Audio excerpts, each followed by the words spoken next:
Hello, good evening everyone. Welcome to Telugu social talks. As యూజువల్‌గా ఇవాళ నిన్న పోస్ట్ పోన్ అయిన ఒక టాపిక్‌ని ఇవాళ మళ్ళీ ఇంక్లూడ్ చేస్తున్నాం. మళ్ళీ స్టార్ట్ చేస్తున్నాం. సో, అది ఇండియా ఫారెన్ రిలేషన్స్ గురించి. సో, మన ఇండియన్ ఫారెన్ రిలేషన్స్‌లో మనకి అలైస్ ఎవరు అంటే ఇండియాకి సంబంధించిన పాజిటివ్‌గా కాంట్రిబ్యూట్ చేసే కంట్రీస్ ఎవరు ఇంటర్నేషనల్ ఫోరమ్‌లో యాస్ వెల్ యాస్ ఇండియాకి ఇండియాతో సఖ్యత కుదరని దేశాలేంటి? యాహ్! ఈట్లి గురించి ఏంటంటే, స్పెసిఫిక్‌గా, ఇండివిడ్యుయల్‌గా, కంట్రీ టు కంట్రీ ఓరియెంటెడ్‌లో మనం మాట్లాడుకుందాం. సో, అంటే ఇండియాకి అలై ఎవరు? అంటే ఫ్రెండ్ ఎవరు? సో, ఈ కంట్రీ ఏంటి? సో, వాళ్ళ నుంచి ఇండియాకి, వాళ్ళకి బైలాటరల్ రిలేషన్‌షిప్ ఎలా ఉంది? సో, ఏ ఏ సెక్టార్స్‌లో కోఆపరేషన్ జరుగుతుంది? And A A సెక్టార్స్‌లో mutual agreements జరిగాయి? ఆహ్, సో, లైక్ ఏంటి అది డిఫెన్సా? స్పేస్ ప్రోగ్రామ్సా? లేకపోతే టెక్నికల్లా? లేకపోతే కల్చరల్ ఇదా? సో, రకరకాల యాస్పెక్ట్స్ ఉంటాయి కదా! సో, ప్రతి కంట్రీకి. ట్రేడా?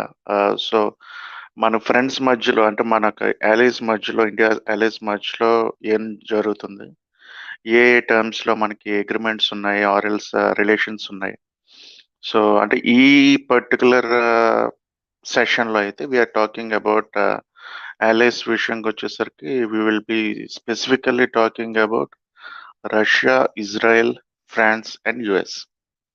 వేరేస్ అడ్వర్సరీస్ అంటే ఇండియాతో సఖ్యతగా కుదరని ఏవైనా దేశాల గురించి మనం ఓన్లీ 2 గురించే మాట్లాడుకుందాం. One is China and other one is Pakistan.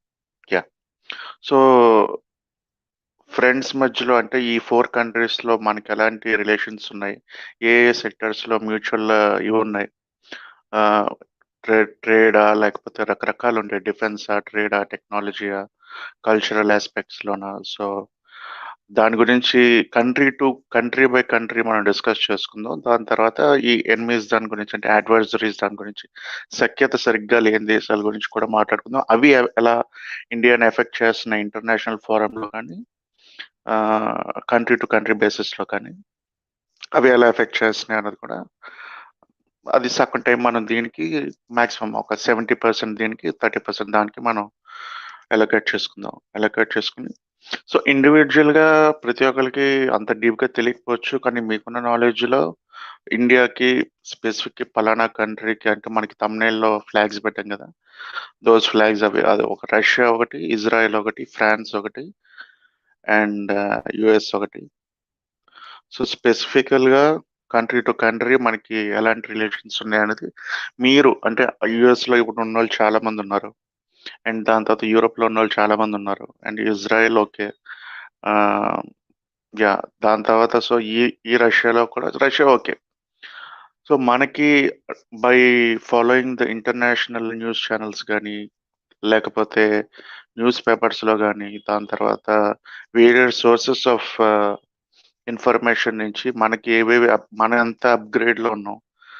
So, మనకి ఆళ్ళకి కంట్రీ రిలేషన్స్‌లో ఏ ఏ ఇంపాక్ట్స్ చూపిస్తున్నాయి? ఏవేవి దాంట్లో ఉన్నాం? మనం ఎంత అప్‌డేట్‌గా ఉన్నామో మీకు తెలిసిన ఇన్ఫర్మేషన్‌ని ఖచ్చితంగా షేర్ చేసుకోవచ్చు. నాకు తెలిసిన ఇన్ఫర్మేషన్ కూడా నేను మీతో షేర్ చేస్తాను. మధ్య మధ్యలో నేను పాయింట్స్ ఇస్తాను.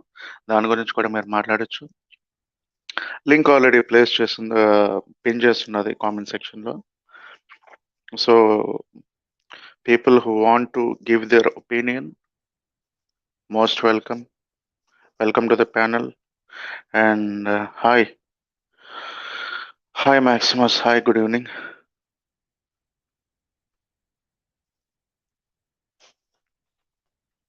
Hi. Yeah! So, to to start with ఏంటంటే ఎక్కడి నుంచి స్టార్ట్ చేద్దాం అంటే మన ఫ్రెండ్స్ నుంచి స్టార్ట్ చేద్దాం. ఫ్రెండ్స్ నుంచి అలైస్ నుంచి స్టార్ట్ చేద్దాం. అలైస్ నుంచి స్టార్ట్ చేస్తే ఇండియాకి ప్రపంచంలో ఉన్న అన్నిటికన్నా బెస్ట్ అలై ఫ్రమ్ లాస్ట్ ఒక 3, 4 డికేడ్స్ నుంచి చూసుకున్నా కూడా 3, 4 డికేడ్స్ అని నేను అనను గానీ ఓకే. అరౌండ్ 3 డికేడ్స్ నుంచి అలా కూడా మనకి యూఎస్ఎస్ఆర్ డిసాల్వ్ అయిన తర్వాత రష్యా. సో, రష్యా మనకి రష్యా ద బెస్ట్ అనొచ్చు. ఫస్ట్ ర్యాంక్ ఇవ్వచ్చు గూడా ఇండియా అలైస్ దాంట్లో. సో, మనకి యు రష్యాకి యూజువల్‌గా ఎక్కువ మాక్సిమం ఇంపా ఏం దాంట్లో మన కాంట్రిబ్యూషన్స్ ఆళ్ళకి మన కంట్రీ వైస్‌గా ఏం నడుస్తుంది అనంటే, మిలిటరీ ఐడియల్స్‌లో గాని, డిఫెన్స్‌లో గాని, సివిల్ అండ్ న్యూక్లియర్ ఎనర్జీలో గాని, యాంటీ టెర్రరిజం కోఆపరేషన్‌లో గాని, అండ్ ఈ స్పేస్ రీసెర్చ్‌లో గాని, దాని తర్వాత ఈ రష్యా ఇంటర్నేషనల్ ఫోరమ్స్‌లో మనకి ఇండియాకేంటంటే, so they have been supporting for quite a while. అంటే ఇండియాకి యునైటెడ్ నేషన్స్‌లో సెక్యూరిటీ కౌన్సిల్‌లో పర్మనెంట్ సీట్ కోసం so they are trying very hard. They are supporting and they are hmm, ఏటంటారు దాన్ని? వాళ్ళి ఏంటంటారు? The best word to say ఆళ్ళు మిగతా వాళ్ళతో గూడా మిగతా కంట్రీస్‌తో జస్ట్ అంటే లాబియింగ్ చేసి ఇండియాకి యూఎన్‌లో పర్మనెంట్ సీట్ కోసం they are been trying very hard. Which is a very good move. దాని తర్వాత ah, defence industry. Russia is the second one I think. Second one or the first one I don't know exactly. But Russia is the second supplier of defence డిఫెన్స్‌కి సంబంధించిన ah, పెద్ద exporter అన్నమాట ఇండియాకి. Second biggest exporter and ఇండియాలో అంటే first we are మనం ఏంటంటే first Israel it always ranks top and దాని తర్వాత సెకండ్ అన్నమాట. ఆహ్, రష్యా మనకి డిఫెన్స్ తాలూకా ఎక్విప్‌మెంట్ సప్లయింగ్‌లో, ఎక్స్‌పోర్ట్‌లో. యాహ్! సో, అలా మనం కంట్రీ టు కంట్రీ మనం మాట్లాడుకుంటూ ఎళ్ళొచ్చు. So, I'm waiting for any panelists so that ఏంటంటే మధ్యలో I can add the points and they too can add their points. And moreover రీసెంట్‌గా ఉన్న జస్ట్ కొంతకాలంగా ఉన్న ఇదేంటంటే బేసిక్‌గా ఏంటంటే, రష్యా ఏంటంటే ఇండియాలో ఒక 20 న్యూక్లియర్ రియాక్టర్స్ నెక్స్ట్ 20 ఇయర్స్‌లో 20 న్యూక్లియర్ రియాక్టర్స్‌ని ఇండియాలో డెవలప్ చేస్తారు. ఆళ్ళ టెక్నాలజీతో డెవలప్ చేద్దాం అని చెప్పి ఆళ్ళు they have they have entered into an agreement ఇండియాతో. జస్ట్ కొన్నాళ్ళు బ్యాక్ జరిగిందనమాట అది. అది కూడా ఇండియన్ అంటే ఈ టెక్నాలజికల్ అప్‌గ్రేడేషన్‌లోని వాటిలతోని ఇప్పుడు అంటే మనం చూసుకుంటే లాస్ట్ 1990స్ నుంచి చూసుకుంటే రష్యా తాలూకా ఈ ఆహ్, టెక్నికల్ ఏమంటారు దాన్ని? సో, ఇండియాలో మాక్సిమం వాళ్ళు technical cooperation in terms of advanced టెక్నాలజీలో గాని, దేంట్లో గాని, ఇండియాలో ఉన్న maximum steel plants which is through అంటే ఈ స్టీల్ అథారిటీ ఆఫ్ ఇండియా గాని, ఇస్పాట్ నిగమ్‌లో గాని ఉన్న మాక్సిమం స్టీల్ ప్లాంట్స్ అన్నీ కూడా రష్యన్స్ హాస్ డెవలప్డ్ అన్నమాట. ఆళ్ళు వచ్చి ఇక్కడికొచ్చి they used to stay in India. ఆళ్ళిక్కడికొచ్చి కూర్చొని they stayed for years. Develop చేసి స్టీల్ ప్లాంట్స్‌ని, టెక్నాలజీని డెవలప్ చేసి మొత్తం అంతా వాళ్ళు బిల్డ్ చేసి మన వాళ్ళకి ట్రైనింగ్ ఇచ్చి మన పీపుల్‌కి దీస్ ఆల్ హ్యాపెండ్ ఇన్ 90స్ ఎర్లీ 90స్. సో, బిల్డ్ చేసి మనోళ్ళకి ట్రైనింగ్ ఇచ్చి ఎళ్లారు. సో, దట్ ఆ ఫ్రెండ్‌షిప్ తాలూకా రూట్స్ అంత డీప్‌గా ఉన్నాయి మనకి ఎప్పుడో 90స్ నుంచి కూడా. అండ్ మోరోవర్ ఇంకోటేంటంటే రీసెంట్‌గా ఇండియన్ ఆయిల్ కంపెనీస్ అంటే Indian oil majors government oil majors like అంటే మన Indian oil company IOC. So, రష్యాలో కొన్ని ఓఎన్‌జీసీ అండ్ ఓఎన్‌జీసీ విదేశ్ అని ఒక వన్ ఆఫ్ ద ఇనిషియేటివ్ అన్నమాట. ఈ ఇనిషియేటివ్‌లో ఏంటంటే ఇండియా మనకి ట్రేడ్ రిలేషన్స్ ఉన్న కంట్రీస్ వాటిలతో ఏంటంటే they have been into the agreement అన్నమాట. వాళ్ళ లోకల్ ఆయిల్ ఫీల్డ్స్‌లో గాని, గ్యాస్ ఫీల్డ్స్‌లో గాని, సో, స్టేక్ తీసుకొని సో, అది పెద్ద ఇదేం గాదు. కానీ ఇట్ విల్ డెఫినైట్‌లీ ఇంపాక్ట్ అంటే ఏంటంటే it's mutual give and take పాలిసీలో so, they have acquired some of the major stakes అక్కడ రష్యాలో ఉన్న కొన్ని ఆయిల్ ఫీల్డ్స్‌లో, సెక్టార్స్‌లో వాటిలో. యాహ్! అండ్ మోరోవర్ ఇంకా రీసెంట్‌గా వచ్చేస్తే మనకి ఈ రష్యా అండ్ యుక్రెయిన్ వార్‌లో so, India is the biggest saviour అనను కానీ, India is a helping hand to Russia. వాళ్ళకేంటంటే వాళ్ళది తక్కువ అంటే రోజుకి ఇప్పుడు అరౌండ్ అయితే పీక్ స్టేజ్లో ఉండేటప్పుడు that conspiracy and everything that controversy or else అది అవుతున్నప్పుడు ఇండియా యుక్రెయిన్ వార్లో అయితే ఆ, దాదాపుగా పర్ డే 3 మిలియన్ బ్యారెల్స్ వరకు India use to buy from Russia అన్నమాట. అది ఇంకోటి ఏంటంటే, so when especially the west sanction the Russia ఈ పేమెంట్ సిస్టమ్స్లో కానీ బ్యాంకింగ్ సిస్టమ్స్లో కానీ ఇండియా మేడ్ సొల్యూషన్ ఏంటంటే రూపీ ట్రేడ్ కానీ సెపరేట్ స్విఫ్ట్ ఛానల్ ఏదో అలా పెట్టడం ద్వారా ఇవన్నీ చేయడం ద్వారా ఏంటి ఇనిషియేటివ్ తీసుకోవడం ద్వారా ఏంటంటే సో రష్యా మనకి ఏంటంటే మిగతా కంట్రీస్తో అందరితో పోల్చుకుంటే ఇండియాకి 20% అంటే గ్లోబల్ ఆయిల్ ప్రతిరోజు ఒక ప్రైజ్ ఉంటుంది ఇంటర్నేషనల్ ఫారంలో దే విల్ డిసైడ్ అన్నమాట ఈ రోజుకి ఈ ప్రైజ్ అని. సో ఇంటర్నేషనల్ గ్లోబల్ ప్రైస్ అదే గ్లోబల్ ప్రైస్ కి క్రూడ్ ప్రైస్ కి 20% డిస్కౌంట్ ఇచ్చి 3 million barrels per day Russia మనకి ఎక్స్పోర్ట్ చేస్తుంది ఇండియాకి. అండ్ దట్ ఫర్ అది ఎన్నాళ్ళు అది కంటిన్యూ అయిందో ప్రస్తుతానికి అయితే తెలియదు, ఇంకా వస్తుందో లేదో కంటిన్యూస్గా తెలియదు. కానీ అది ఇండియాకి చాలా ఇట్స్ గుడ్ ఇనిషియేటివ్. ఎందుకంటే ఇండియా ఎప్పుడు కూడా దే విల్ హెవీలీ అంటే 70% above payments for the crude oil which we are importing from the other countries, crude exporting countries we use to do the transaction US డాలర్స్లో చేస్తుంది యూజువల్గా అయితే ఇండియా. దానివల్ల ఏంటంటే హెవీ ఫారెన్ ట్రాన్సాక్షన్ వాల్యూ అనేది India మీద డెఫినెట్గా బర్డెన్ పడుతుంది. కానీ ఇన్ దిస్ కేస్ ఏంటంటే మీకు మనకి అదర్ ఆల్టర్నేటివ్ ఛానల్ స్టార్ట్ చేయడం ద్వారా అదర్ పేమెంట్ ఆప్షన్స్ ద్వారా లేకపోతే ట్రాన్సాక్షన్స్ రూపీస్లో అగ్రిమెంట్ చేసుకోవడం ద్వారా ఏంటంటే మనకు ఆ ఫారెన్ ట్రాన్సాక్షన్ల ఆ అమౌంట్ అనేది ఇండియాకి డెఫినెట్గా అది మిగిలినట్టే. సో అది రష్యా మనకి ఇచ్చిన ఫ్రెండ్షిప్ గిఫ్ట్ అనుకోవచ్చు, ఏదైనా అనుకోవచ్చు. యా. హాయ్ హాయ్ హాయ్ ఏ హాయ్ హాయ్ వెంకటేష్, నీ ఫోటో మార్చేసావు, నేమ్ మార్చేసావు. నువ్వు బయట పెట్టేసావు. నీ వాయిస్ తెలియదా బ్రో? What bro? ఇప్పుడు నాకు తెలియపోయినా కనీసం ఈ ఆడియన్స్ లో ఉన్న వాళ్ళకి నీ వాయిస్ తెలుస్తుంది కదా. సో జస్ట్ ఇన్ కేస్ అంటే I just wanted to have this ఏమంటారు కొంచెం పీస్, అందుకే వి చేంజ్ ఇట్. నీ మీదకి నా మీదకి ఎవడో వస్తాడు బ్రో? ఎవడో రాడు. అంటే పరిస్థితులు బాగాలేవు బ్రో, మనం కూడా ఫ్రెండ్లీ అలైజ్ అండ్ రిలేషన్స్ పెట్టుకుందామని. Okay okay okay. Yeah yeah.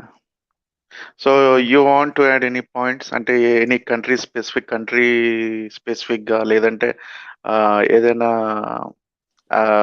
Trade or else ఏదైనా స్పెసిఫిక్ డీల్స్ వైజ్ గా లేకపోతే టెక్నాలజికల్ దీని గురించి ఏదైనా కంట్రీ టు కంట్రీ అంటే ఇండియా టు ఎల్ఐస్ లో కానీ అడ్వైజరీస్ లో కానీ ఏదైనా మీరేమైనా చెప్పాలనుకుంటున్నారా? I mean of course Russia so మనకి టిల్ ద లైక్ ఏంటంటే నేను I have talked about Russia. Okay yeah I yeah. Was just trying to and if you just want to extend talk it. About Israel, France and US, you can talk that too. Sure, sure. So అదే నేను just extend చేయడానికి ఏమంటున్నాను అంటే, I mean of course Russia has been a friend from a long long time. And అంటే ఇప్పుడు మనం friendship వల్ల oil తక్కువ రేట్కి ఇస్తుందో లేదో I don't know, but I think because it is been isolated and it's all about the need కదా. ఇప్పుడు they need buyers and we need cheap oil, so it's like that అని నాకు అనిపిస్తుంది. But anyways, but we have like Israel కూడా like it's been a great friend in terms of exchanging technology for defence కదా. So and also Russia నుంచి మనం just oil కాదు, I think we bought a lot of weapons also, if I'm not wrong. I don't exactly know the Yeah, missile yeah, name, but yeah. then They are the. I will also not tell.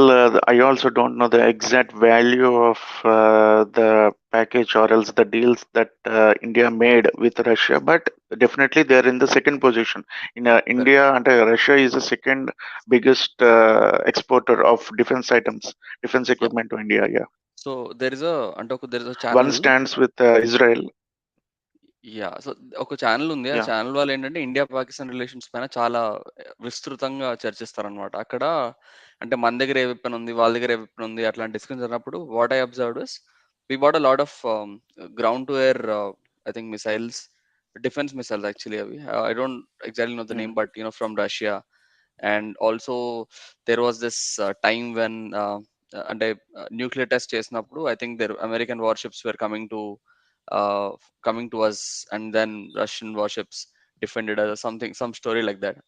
I don't watch for the correctness, but Ashraf can correct me. So మన friendship వాళ్ళ నుంచి చాలా చాలా I think from a long long time. And I like the fact that we have taken a అంటే very strategic stand right now. అంటే జరుగుతుంది దాంట్లో we one hand say that what they're doing with Ukraine is wrong, but at the same time we also say that మేము ties cut చేసుకోము, will do our business as well. I think అంటే we should do what is good for us కదా. So I think that's what we are doing Yeah, right now. yeah, yeah, Ashraf, yeah, you yeah. wanted to add anything? ఉన్నా అసలు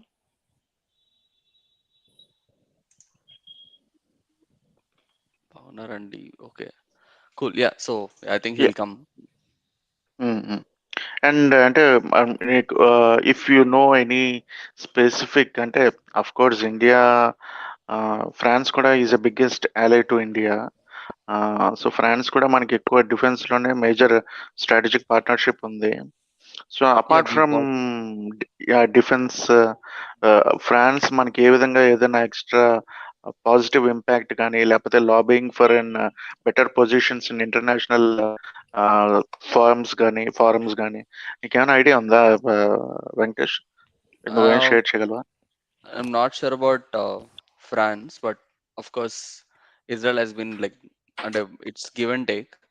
అంటే మనం వాళ్ళకి Mm. UN లో వాళ్ళకి vote against చేసినా కూడా I think I think the stand of India is to support Palestine's status quo, but still అయినా కూడా I think Israel has been a great friend. So మనకి వాళ్ళు ఇచ్చిన like the sharing of Mm. Defence equipment or the, I mean, Yeah, I think drone technology, I think there are a lot of companies, Israeli companies trying to work with India, to definitely. airspace security గురించి. But yeah, అవును, like yeah, అవును, నేను అవును. కూడా basically ఈ topic లో I wanted to learn more. ఎందుకంటే I know You that. know, you know, యాక్చువల్‌గా ఏంటంటే, since you told about this, ఈ అడ్వాన్స్ దీని గురించి, ఇజ్రాయెల్ గురించి. 2008లో ఇండియా ఒక మిలిటరీ శాటిలైట్, అంటే ఇజ్రాయెల్ తాలూకా మిలిటరీ శాటిలైట్ ఒకటి లాంచ్ చేశారు తెలుసా, టెక్సార్ అని. సో ఇస్రో డెవలప్ చేసి ఆర్ఎల్స్, యా, వాళ్ళు డెవలప్ చేసి మనకి లాంచింగ్కి ఇచ్చారో లేదా ఇస్రో డెవలప్ చేసిందో తెలియదు కానీ మోస్ట్ ప్రాబబ్లీ వాళ్ళే డెవలప్ చేసి లాంచ్కి ఇచ్చినట్టున్నారు యా, ఇస్రోకి. సో 2008లో మనం వాళ్ళ మిలిటరీ శాటిలైట్ అన్నమాట, మిలిటరీ స్ట్రాటజిక్ శాటిలైట్ టెక్సర్ అన్నమాట దాని పేరు, అది లాంచ్ చేశారు మన ఇస్రో వాళ్ళు 2008. Correct correct. And very good point actually. ISRO కూడా I think one of the main anchor point for a lot of these strong relations, right? Because we are very అవును, economical in terms of launching people satellite, and we are efficient also. So this is one అవును. Anchor point అక్కడ, అంటే we have very strong relation with a lot of countries because of this. because of this. ఓర్వయా, ఓర్వయా. Mm. Ashraf,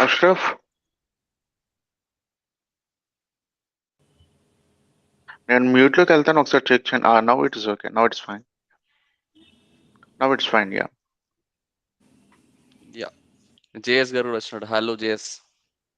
hello, good evening Hi sir. everyone, good Shri P evening. గారు, if you want to add any point you can interfere in between, but only after finishing the particular any one statement.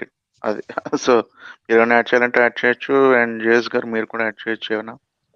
నాకు ఒక so question ఉంది Chandu.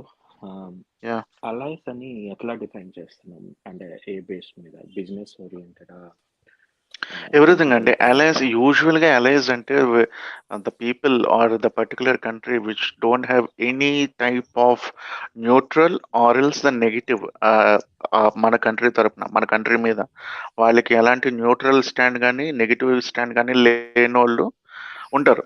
So neutral stand వాళ్ళు ఉన్న వాళ్ళు ఉంటారు కదా. So but they don't be considered as allies. Allies అని అంటే ఏంటంటే, నేను 1 or 2 అని నేను అనగానే యూజువల్గా ఏంటంటే so they see for each other ally అంటే కంప్లీట్ గా.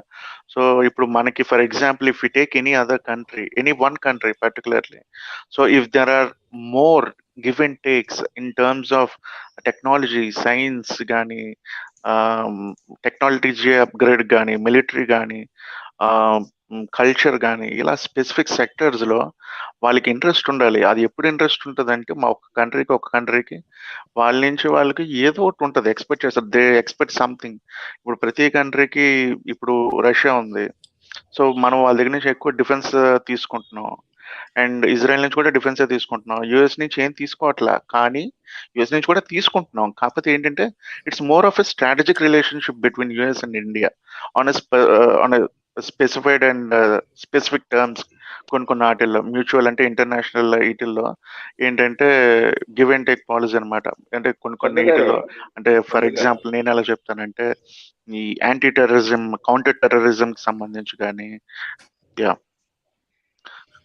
చెప్పండి మీరు చెప్పండి. మనకి యుఎస్ఏ ఎలా ఏం కాదు. అర్థం హలో, కాలేదండి. మనకి మిత్రుడేం కాదు. యుఎస్ ఎల్ఐ కాదు, అలా అని చెప్పి అగేన్స్ట్ కాదు, న్యూట్రల్ కాదండి. ప్రస్తుతానికి వాళ్ళు ఎప్పుడు గోర మీద పిల్లలాగే ఉంటారు. వాళ్ళకి వాళ్ళ టర్మ్స్ అండ్ కండిషన్స్ లో ఉన్నంత వరకు ఉంటారు ఎవరు. చందు గారు వాళ్ళదే use and throw policy diplomatic గా వచ్చేవాడు. శ్రీపి గారు, ఈ డిప్లొమసీలో ఒక స్టేట్మెంట్ ఉంటది ఏంటంటే ఈ పర్మనెంట్ ఫ్రెండ్స్ Yeah. కానీ పర్మనెంట్ ఎనిమీస్ ఏముండవు, పర్మనెంట్ ఇంట్రెస్ట్ ఒక్కటే. అది ఎవరితో అయినా Exactly. కానివ్వండి, ఈ రోజు రష్యాతో అయినా, రేపు యుఎస్ తో అయినా. లేదు ఇండియాకి రష్యా పర్మనెంట్ ఫ్రెండ్. అది అనుకోవటానికి లేదండి శ్రీపి. అలాంటిదే అట్లా ఉండదండి. చెప్పలేము కదా. అంటే ఆయన ఇప్పుడు ఏమంటున్నాడు? దాదాపు Sir. 70 years నుంచి 70 అంటే- 80 years దగ్గర. శ్రీపి గారు, అంటే మీరు డెమోక్రసీని సపోర్ట్ చేయట్లేదా? ఆ? అంటే మీరు డెమోక్రటిక్ సెటప్ ని అంటే సపోర్ట్ చేయనట్టేనా? మరి మనం కూడా రష్యాలో మోనార్కీ సెటప్ తెచ్చుకుందామా మన ఇండియాలో? మొనార్కీ కాదు, ఇప్పుడు అక్కడ ఎలక్షన్ ఉంటుంది కదా, చాలా కమ్యూనిస్ట్ పార్టీలు కాదు కదా ఇప్పుడు అక్కడ. టాపిక్.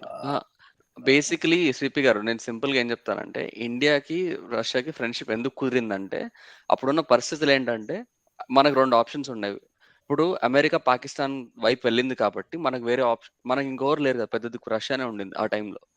సో రష్యా కూడా లేదు ఫస్ట్ లో కాదు నేను చెప్తాను దీనికి. స్టార్టింగ్ లో నెహ్రూ, ట్రూడో అంటే వాడు యుగోస్లోవియా ప్రెసిడెంట్, ఇండోనేషియా ప్రెసిడెంట్ సుకార్తో, వీళ్ళందరూ కలిసి నాన్ అలైన్మెంట్ మూవ్మెంట్ అని పెట్టారు.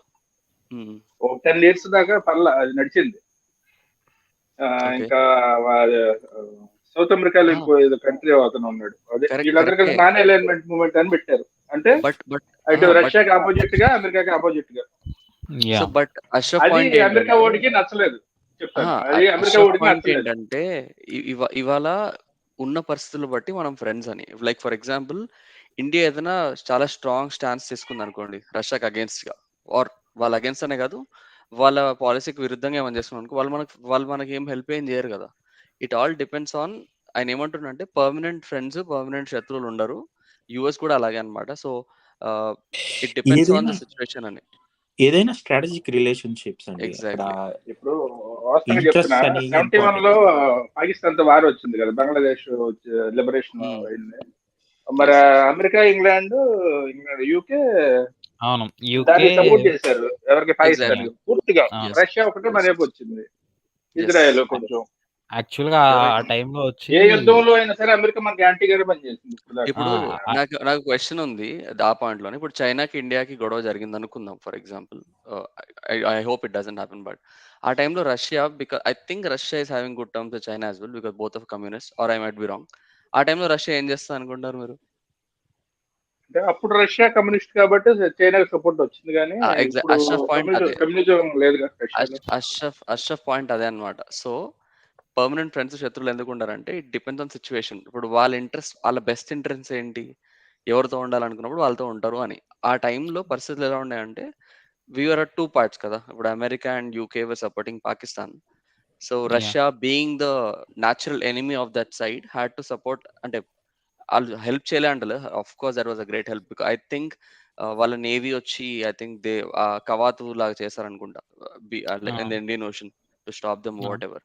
సో అవునవును. వాట్ హీ సేయింగ్ ఇస్ మీ ఇద్దరు పాయింట్లు కరెక్ట్. ఆయన ఏమంటున్నాడంటే పర్మనెంట్ గా ఎవరు ఉండరు, ఎవ్రీథింగ్ ఈ స్ట్రాటజిక్ అన్నమాట. మనకి ఏ పాలసీ అయితే బెస్ట్ సూట్ అవుద్దో మనం అది చేస్తాము అని అంటున్నారు అంతే. రష్యా అంతే, మనకి ఇండియా కూడా అంతే, యుఎస్ యాహ్! కూడా అంతే. ఇండిపెండెన్స్ వచ్చాక ఇప్పుడు ఉన్న జయశంకర్ అని ఉన్నాడు డిప్లొమాటిక్ గా, ఆయన చేసేది అంత ఇప్పుడు దాకా ఎవ్వరు చేయలేదు నాట్ అందరితో. ఓన్లీ రష్యా అండ్ శ్రీపి గారు, ఇజ్రాయెల్ ఎందుకంటే బోత్. అతను ఇంతకుముందు ఫారెన్ సెక్రటరీ ఉండే, ఇంకా ఐఎఫ్ఎస్ ఆఫీసర్, అతను ఇండియన్ ఫారెన్ సర్వీస్ ఆఫీసర్. అతను అసలు #1 అనమాట. అంత ముందు అంత ఎఫిషియెంట్ గా ఎవడో పని చేయలేదు. అంత ముందు రష్యా వాళ్ళ కాదండి, అంత ముందు అంత అంతకు ఎఫిషియెంట్ గా ముందు ఎవడో పని చేయట్లేదు అంటే అంత projection, exactly this what I YouTube was gonna say. Shorts ఇవి కూడా లేవు మనకి. మనకి ఎగ్జాక్ట్లీ. సో ఫారెన్ ఇప్పుడు పాలసీ గురించి ఎప్పుడు మనకి అంత అవగాహన ఉందండి, అంత ఎక్కువ. ప్లస్ ఫస్ట్ ఇప్పుడు thing 2-3 false or not false inaccurate statements అని ముందు. Russia is not communist right now. It's far from communist. It's been the communism has been destroyed in 30 ఏళ్ళ Russia. నుంచి మామూలు Yeah. డెమోక్రటిక్, కాకపోతే ఒకటే No, no, no, no. ఉంటున్నాడు. కాండి ఒక నిమిషం. డెమోక్రటిక్ అంటే Russia is as democratic as the dictator nation. ఇప్పుడు సిరియాలో ఎలక్షన్లు పెడతాడు, ఆడు కూడా బషర్ అల్ అసద్ కూడా. అది డెమోక్రసీ. అందరూ చైనాలో జీ జింగ్పిన్ కూడా అన్నాడు it's different kind of democracy అని. ఆ లెక్కలో చూస్తే చైనాలో డెమోక్రసీ లేదులేండి. చైనాలో వన్ పార్టీనే కదా, సెకండ్ ఇక్కడ కూడా పార్టీకే లేదండి, రష్యాలో కూడా లేదు. యూ థింక్ డెమోక్రసీ ఉంటే 95% ఆఫ్ ఓట్తో గెలుస్తాడు అక్కడ నిజంగా? కనీసం ఉన్నాయి అక్కడ పార్టీస్ అంటున్నారు. పార్టీలు ఉండడానికి ఏముందండి, 100 పార్టీలు పెట్టచ్చు, ఆడి గెలుస్తూ ఉంటే ప్రతిసారి డెమోక్రసీలో అవుతున్నది. How true is the democracy? You can have ఏంటి చూపించడానికి జనానికి, you can have a democracy, you can have elections, you can have all of those things. Are people free to choose who they want? Are the opposition parties allowed to operate freely? Opposition leader జైల్లో వేసి పెట్టరు కదా, చంపడం try చేయరు కదా డెమోక్రసీలో. ఎంత democratic federative party అది. ఇప్పుడు ఇలాగే బ్రెజిల్ లో మొన్న ఎలక్షన్ జరిగింది. ఏనండి, ఎలక్షన్ జరిగితే ప్రతిపక్ష కూడా అధికారంలోకి వచ్చాడు. ఆయన అంతకుముందు నోడు ఒప్పుకోవట్లే డెమోక్రసీనే బ్రెజిల్ లో కూడా. అవునండి, ఇప్పుడు గొడవలు జరుగుతున్నాయి అక్కడ. ఇది కొత్త ట్రెండ్. ఎందుకంటే మనం మొన్న అమెరికాలో కూడా అయింది. అదే ట్రంప్ ఒప్పుకోలేదు కదా, తర్వాత ఎట్లా కూడా ఒప్పుకున్నాడు. అమెరికా పెద్ద గొడవలు జరుగుతున్నాయి. అమెరికాలో అంటే గొడవలు జరగలేదు, బ్రెజిల్ లో ఇప్పుడు అమెరికాలో పెంట జరిగింది. ప్రజలు రోడ్ల మీదకి రాలేదు. ఒక 1 at a time అండి. అక్కడ రోడ్డు మీద కాదు, డైరెక్ట్ వైట్ హౌస్ ని అటాక్ చేశారు. వైట్ హౌస్ కాదు, కాంగ్రెస్ మీద. సారీ, కాంగ్రెస్ ని వైట్ హౌస్ కాదు, అమెరికాలో కూడా అయింది. The trend you are seeing in the world now is this populist and right-wing leaders being elected, and when they win, they accept the results. When they lose, they say the results are rigged. So ఇప్పుడు ఇలాగే హంగేరీలో కూడా Victor Orban ఉన్నాడు, is also right wing populist. But అక్కడ జనరల్గా there is no protest, ఎందుకంటే గెలిచి he's been winning elections regularly. But protest ఎందుకు అవట్లేదు అగెనిస్ట్ అంటే the population is in rightist stance there. Leftist వాళ్ళని ఆపరేట్ చేయట్లేదని కంప్లైంట్స్ ఉన్నాయి, కానీ not a true democracy, representative democracy అని చెప్పి. But still the elections are conducted in that kind of sense where people accept the results of the elections. Even same thing in Turkey with Erdogan. So ఇవన్నీ జరుగుతున్నప్పుడు బ్రెజిల్లో అవుతున్నాయి. It was very close election, just like in the US, right? So whenever the elections are very close, you have these issues. Erdogan and both in Turkey and in Hungary, the election was not close. Both those guys won outright. So అలాంటప్పుడు మీకు right wing populist ఉన్నా కానీ జనరల్గా same thing in China, right? Xi Jinping changed whatever constitution he wanted to change in China, and he is continually in power. So question ఎక్కడ వస్తుందంటే, the point Ashraf was making or Venkatesh was trying to make was that geopolitics లో when you say friends or allies, basically it's mutual interest, right? Shared interest. If your country wants to survive in a certain kind of governance and certain kind of society, who are the people who you ally with? Those are the people that will have like interests, right? ఇప్పుడు మీరు డిక్టేటర్షిప్స్ అందరితో friends చేసుకున్నారనుకోండి, మీ కంట్రీలో కూడా స్లోగా dictatorship వచ్చేస్తుంది, మీరు అనుకోపోయినా కానీ. You can't maintain a certain form of society when all your friends around you are behaving in another way. So ఇప్పుడు రైట్ వింగ్ పార్టీ ఏనండి, ఒకసారి చెప్తాను. రైట్ వింగ్ పార్టీ అయినా లెఫ్టిస్ట్ పార్టీలు అయినా ఉంటే డిక్టేటర్షిప్ వస్తుంది. సెంట్రల్ గా ఉండే పార్టీలు ఉంటాయి, అవి అయితే డెమోక్రటిక్ వెళ్తాయి. ఇండివిజువల్ డిపెండ్ అవుతుంది, అలా కూడా చెప్పలేము. ఇప్పుడు how do I say, it depends on the population. జనరల్గా ఇప్పుడు అంటే ఇట్ మేక్స్ సెన్స్, ఎందుకంటే ఇప్పుడు సెంట్రల్గా ఉన్న వాళ్ళు డిక్టేటర్షిప్ ఎందుకు కావాలంటే being in the centre you need to have consensus right to get to the centre. న్యాచురల్గా ఎవరు సెంటర్లో ఉండరు, కొన్ని పొజిషన్స్లో రైట్ ఉంటారు, కొన్ని పొజిషన్లో లెఫ్ట్ ఉంటారు. They form a consensus come to the center right. అంటే ఇప్పుడు ఈ center natural, there is no natural center right. ఇప్పుడు ఒక టాపిక్ ఉందనుకోండి, either you have to be on the right or you have to be on the left, you can't be in the center right. So ఈ centre ఎలా form అవుతుందంటే కొన్ని టాపిక్స్లో right ఉన్న వాళ్ళు ఉంటారు, కొన్ని టాపిక్స్లో లెఫ్ట్ ఉన్న వాళ్ళు ఉంటారు. వాళ్ళు అంటారు okay we can compromise on certain things and they come to the center. ఇప్పుడు ఎందుకంటే ఏదో ఈ ప్రతి ఇష్యూలో సెంటర్లో ఉంటే there is no solution in the end. You can be in the center right, you have to choose, there are two choices. ఇది మనకి ఎనిమి కంట్రీ టర్కీ కూడా ఈ ఎడ్గార్ వచ్చిన కాడి నుంచి ఇండియాకి బాగా యాంటీ అవుతున్నాడు. టర్కీ, మలేషియా ఇవి అన్నీ అండి కొంచెం these are countries that are trying to find their place in the world. Turkey ఎలా అంటే Erdogan again same thing right. ఇప్పుడు the same base instinct that people appeal to right, greater Ottoman empire ఉండేది World War I ముందు, ఇదంతా crush అయిపోయింది, large part of the world control చేసేవాళ్ళం మనం. Is appealing to those things and typically the Turks are very secular, but I think it's just the phase of the world we are going through when everyone thinks nationalism is great and taking up national pride is the first thing you need to do. ఇప్పుడు Turkey communalism అయిపోయింది. Society is still fine. The international but the stance is like leadership. that. The leadership is like that. Yes. I mean that conversion ఇప్పుడు మన వీళ్ళు వెళ్ళారు కదా అన్వేషులు అందరూ, the women move around freely there. It's not పర్లా అంటే westernisation ఉంది కాబట్టి westernized. It was one of the most westernized Islamic countries, right? It was. I think their constitution is secular, I think, before Erdogan. ఎందుకంటే Ataturk that was his whole philosophy, right? I think he was an atheist if I remember right. Ottoman empire అప్పుడు ఉన్న చర్చిలు తర్వాత ఈ లైబ్రరీలు వీటి కింద చేశారు కదా, ఇప్పుడు మన మసీదులు మారుస్తున్నారు. అటమన్ ఎంపైరా? The modern Turkey, no, modern Turkey మాత్రం the credit for creation of modern Turkey goes to Mustafa Kemal Ataturk, right? I remember he being in kind of a non-practicing Muslim type law, so he was the guy who kind of decided that the constitution should have what is it called, secular and should be secular in outlook. Okay. మన హైదరాబాద్ నిజామాబాద్ కూడా అక్కడ నుంచి వచ్చిన వాళ్ళు Turkey ఏంటినా అప్పుడు ఎక్కువ అంతా Turkey, Persia, ఇక్కడ ఎక్కువ పర్షియా అంటే ఎక్కువ వచ్చేవాళ్ళు అప్పుడు ఫర్ బిజినెస్ పర్పస్. పర్షియా తర్వాత టర్కీ వస్తుంది, ఇరాన్ తర్వాత. అదే lot of his actually Nizam గురించి మాట్లాడుతున్న lot of his army generals were from Yemen. Huge అంటే ఇప్పుడు యెమెన్ ఇవంతా అప్పుడు పర్షియా అనేవాళ్ళు కదన్న, అన్నిటిని కలిపి పర్షియా అనేవాళ్ళు. Persia was Iran always. Yemen is in the Saudi peninsula right. ఇవన్నీ యెమెన్ వేరు, Arabian peninsula. Persia is a very specific geo location, right? Iran is the only country. మన ఇండియాకి ఎంత హిస్టరీ ఉందో పర్షియాకి కూడా అంత హిస్టరీ ఉంది. పర్షియా, ఆఫ్ఘనిస్తాన్, ఈ బాబా అంతా ఆఫ్ఘనిస్తాన్ నుంచి వచ్చింది.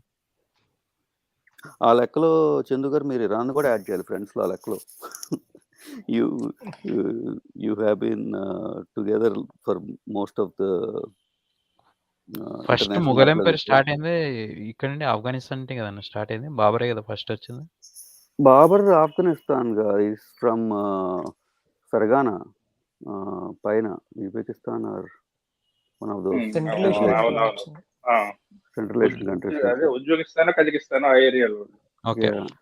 ఆఫ్ఘనిస్తాన్ లో ఫస్ట్ స్టార్ట్ చేసి కింగ్డమ్ స్టార్ట్ చేసి తర్వాత ఫర్గానా అనుకుంటున్నా. నాకు I don't know where Fergana is in it. అదే central Asia. Uzbekistan, Fergana is in Uzbekistan.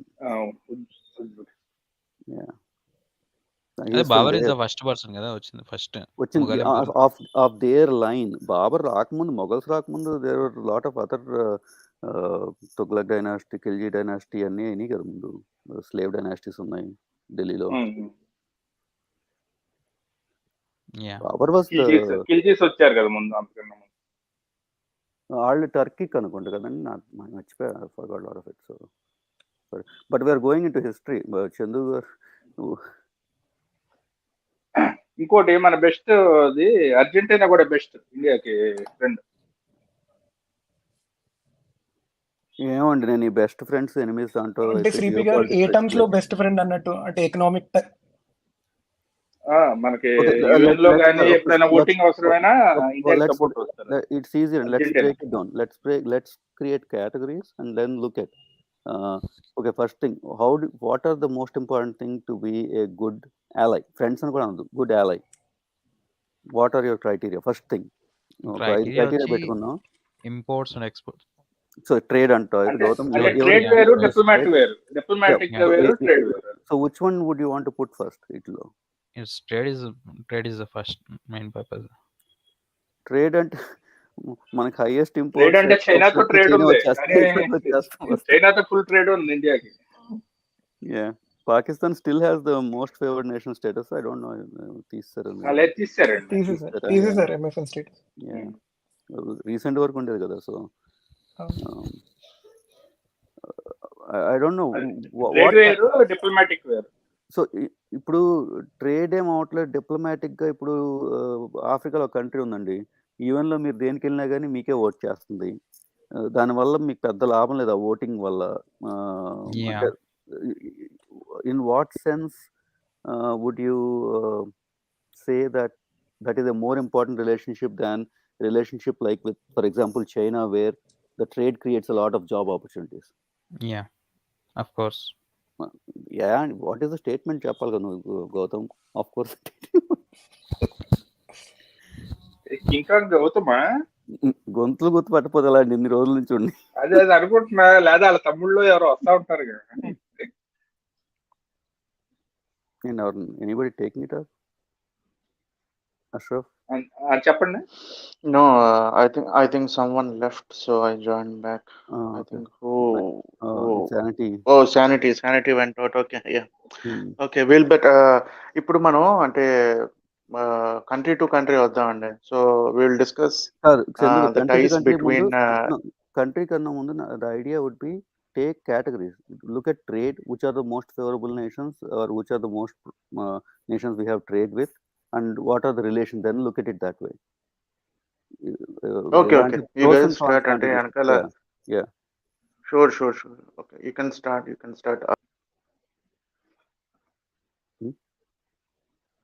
Ashraf గారు మొదలెట్టండి. మోస్ట్ ఫేవరబుల్ చెప్పండి ముందు. ట్రేడ్ వైజ్ అయితే ట్రేడ్ డిప్లొమాటిక్ రెండు. యా, ఒక ట్రేడ్ స్టార్ట్ చేయండి. ట్రేడ్ తో స్టార్ట్ చేసి నెక్స్ట్ ఓకే ఫ్యాక్ట్స్ తో పాటు వెళ్దాం. ఓకే, ఇంపోర్ట్ ఎక్స్పోర్ట్ పార్ట్నర్స్ లో టాప్ 5 లో United States, China, UAE, Hong Kong, again చైనాది, సింగపూర్. ఎక్స్పోర్టర్స్ కి China, United States, United Arab Emirates, Saudi Arabia, Iraq. Those are our top 5 import export partners లో. So 2 లిస్టుల్లో UAE ఉంది. So UAE should be considered. ఆ flag లో మీరు పెట్టిందంటే చందు గారు UAE flag ఒకటి ఉండాలి. అవునవును. USA ఉంది. China, I think China, Saudi కూడా ఉందండి. సౌదీ కూడా ఉంది. సౌదీ ఎక్స్పోర్ట్ లో ఉన్నట్టుంది, ఎక్స్పోర్టర్స్. సౌదీ UAE రెండు ఉన్నాయి. యాక్చువల్ 2014 తర్వాత మనకి మిడిల్ ఈస్ట్ లో I think this is the best we had trade relations and diplomatic relations both in the history of our country. Ante after independence we never had such friendly relations with the Middle Eastern Islamic countries. The support has been so strong that Pakistan could not even bring a lot of things that they wanted to bring to vote in IOC anadi Ashraf? GIC. Organization of Islamic Cooperation. అది GCC ఇంకోటి Gulf countries organisation of Gulf countries. ఇది ఒకటి ఉంది అక్కడ. GCC ఒకటి. GCC లో మనకి support బాగానే ఉంది. I was talking about the Organization of Islamic Countries లో కూడా Pakistan tried to bring in certain times condemnation of India, but it couldn't even bring them to vote because we had such support from Saudi and UAE. కానీ drags గారు major achievement ఏంటంటే official గా diplomatic టైస్ మనం డీహైఫనేట్ చేసి Israel తో maintain చేయడం. Yeah, that's అది the defence policy ties decision, కానీ right? Yeah, that was the policy change that we said we are not going to link it to Palestine issue or the Israel issue. అది చాలా ఓవర్డ్యూ ఉండే. ఇప్పుడు మనం recognise చేసిన తర్వాత UAE, Saudi Arabia వీళ్ళు కూడా ఇప్పుడు అఫీషియల్ డిప్లొమాటిక్ రిలేషన్స్ పెట్టుకుంటున్నారు ఇజ్రాయెల్ తో. ఇంతకు ముందు ఉన్నప్పుడు మళ్ళీ సేమ్ పాలస్తీన్ ఇష్యూని కంబైన్ చేసి చూసేవాళ్ళం. అది డీహైఫనేట్ చేసుకున్నాం మనం ఇప్పుడు. ముందు till recently, right, before this whole Trump రాకముందు when the talks went on to change this thing, if you had to go to Israel వాళ్ళు మీ పాస్పోర్ట్ అంటే సౌదీ అరేబియాలోకి వీసా ఇచ్చేవాడు కదా, ఇజ్రాయెల్ స్టాంప్ ఉంటే మీ పాస్పోర్ట్లో. So what Israel use to do if your travelling to Israel was the సపరేట్గా పాస్పోర్ట్లో పెట్టకుండా మీకు సపరేట్గా పేపర్ ఇచ్చేవాడు. యూజువల్గా మీకు వెళ్తే వీసా దీంట్లో వేస్తాడు కదా పాస్పోర్ట్లో, ఇజ్రాయెల్ సపరేట్ పేపర్ ఇచ్చేవాళ్ళు ఇదివరకు. Because if you had to translate to Saudi or UAE or anywhere, UAE I don't know, but Saudi అయితే ఖచ్చితంగా రానిచ్చేవాళ్ళు కదా if you have Israeli stamp in your passport. కానీ అమెరికా వాళ్ళందరికీ ఇంట్రెస్ట్ ఉంటాయి కదా, so that's why they use to give them separate document on the side to take it along. So we know but let it go టైప్లో. But now I think it's there allowing air space usage కూడా allow చేస్తున్నట్టున్నారు Israeli ఎయిర్లైన్స్కి. Even that was closed before over Saudi Arabia. So like we said again, India విషయంలో మాట్లాడినట్టే there are no permanent friends or enemies. Things keep changing. So I think Pakistan airspace was closed to India for a long time too, right? Or certain closed. ఇప్పుడు closed అండి. అసలు ఇప్పుడు చాలా danger ఉంది Pakistan bus. JS గారు తెలుస్తున్నది.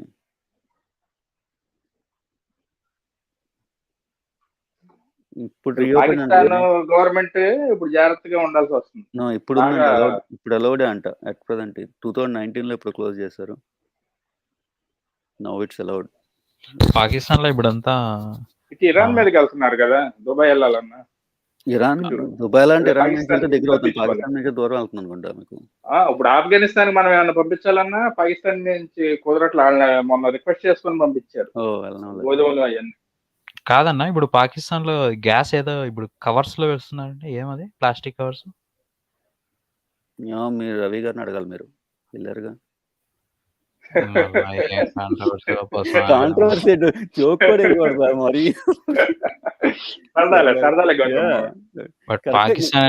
నేను చెప్పింది కరెక్ట్. ఆయనగా రీసెంట్ గా వెళ్ళింది, మళ్ళీ ఇది కాంట్రవర్సీ పోతుంది పాకిస్తాన్ అంటే. సరదాకి కూడా అయితే రవి గారు సీరియస్ తీసుకుంటామని. ఓకే చెప్పు, క్వశ్చన్ ఏంటి? పాకిస్తాన్ లో ఇప్పుడు గ్యాస్ ప్రాబ్లం ఉంది కదా, కవర్ ప్లాస్టిక్ కవర్స్ లో ఏమో కింద షార్టేజ్ ఆఫ్ సిలిండర్ అని పెడుతున్నారు. మరి నేను నోటీస్ చేయాలి. గ్యాస్ బండ 6,000 అక్కడ. అదే ప్లాస్టిక్ కవర్స్ లో పట్టిస్తున్నారంటే ఇప్పుడు ఏదో అదేందో అర్థం కావట్లేదు నాకు. నేను నిన్న మొన్న ఎక్కడో న్యూస్ లో ఎక్కడో చూసిన. పైప్ లైన్ వేసేస్తే పని అయిపోతుంది, సిలిండర్ లో అవసరం లేదు. అదే అన్న సిలిండర్ ఇరాన్ నుంచి, ఇరాన్ లో ఫుల్ గా ఉంటది గ్యాస్. ఇరాన్ నుంచి వేసుకోవచ్చు, పక్కనే కదా. అలాగే రిలేషన్ సరిగ్గా ఉండదు ఇరాన్ తో పాకిస్తాన్. లోకల్ సప్లై కూడా ఇంటర్నేషనల్ పైప్ లైన్స్ ఉంటాయండి. నేను లోకల్ గా ఇళ్ళకి వెళ్ళేప్పుడు కూడా పైప్ లైన్ వేసుకుంటే అసలు సిలిండర్లు గొడవ ఉండదు.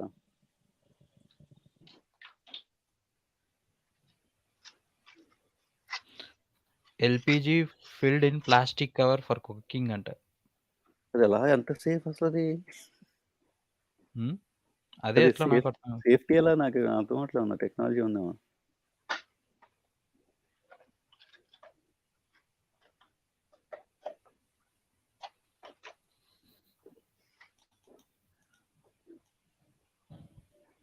ఏంటి కామ్ అయిపోయింది? ఇప్పుడు ఆఫ్ఘనిస్తాన్ మనకి బాగా ఫ్రెండ్లీగా ఉంటున్నాడు. ఎవరండి? తాలిబానాడా? ఇండియాతో బాగా. మొన్న ఇండియా నుంచి డిప్లొమాట్స్ కూడా వెళ్ళారు. ఆ పాత ఆపేసి అన్ని కంప్లీట్ చేయమని అడుగుతున్నారు. Taliban was, first of all, Taliban was never against India. అప్పుడు కూడా ఇప్పుడు కూడా మీకు రాంగ్ నేరేటివ్ ఏదో ఉంటుందంటే కాందహార్ ప్లేన్ హైజాకింగ్ అయింది, అది ఆడు చేయలే, కొంతమందికి చాలా అవునవును అదే చెప్పబోతున్నాను నేను. తాలిబాన్ చేయలే, అది కానీ వాళ్ళు తాలిబాన్లనే అది తోశారు అది. తొయ్యలేదండి. యూజువల్ గా ఏమైందంటే అందరూ వాళ్ళు అనుకున్నారు కాందహార్ లో దింపారు కాబట్టి వాళ్ళ హ్యాండ్ ఉంటుంది అంటే దే ఆర్ లీస్ట్ బాదర్డ్. వాళ్ళు ఏంటంటే వాళ్ళ మీదకి రాకుండా ఉండాలని మాక్సిమం తాపత్రయపడ్డారు. కానీ సో అది చేసింది ఆ లష్కర్ కన్ఫ్యూజన్ తోయిబా లో వాళ్ళండి. అయింది లష్కర్ అది. తోయిబా, లష్కర్ తోయిబా అనేది యా యా పాకిస్తాన్ సంస్థ చేశారు. అసలు మహమ్మద్ సయీద్ అని.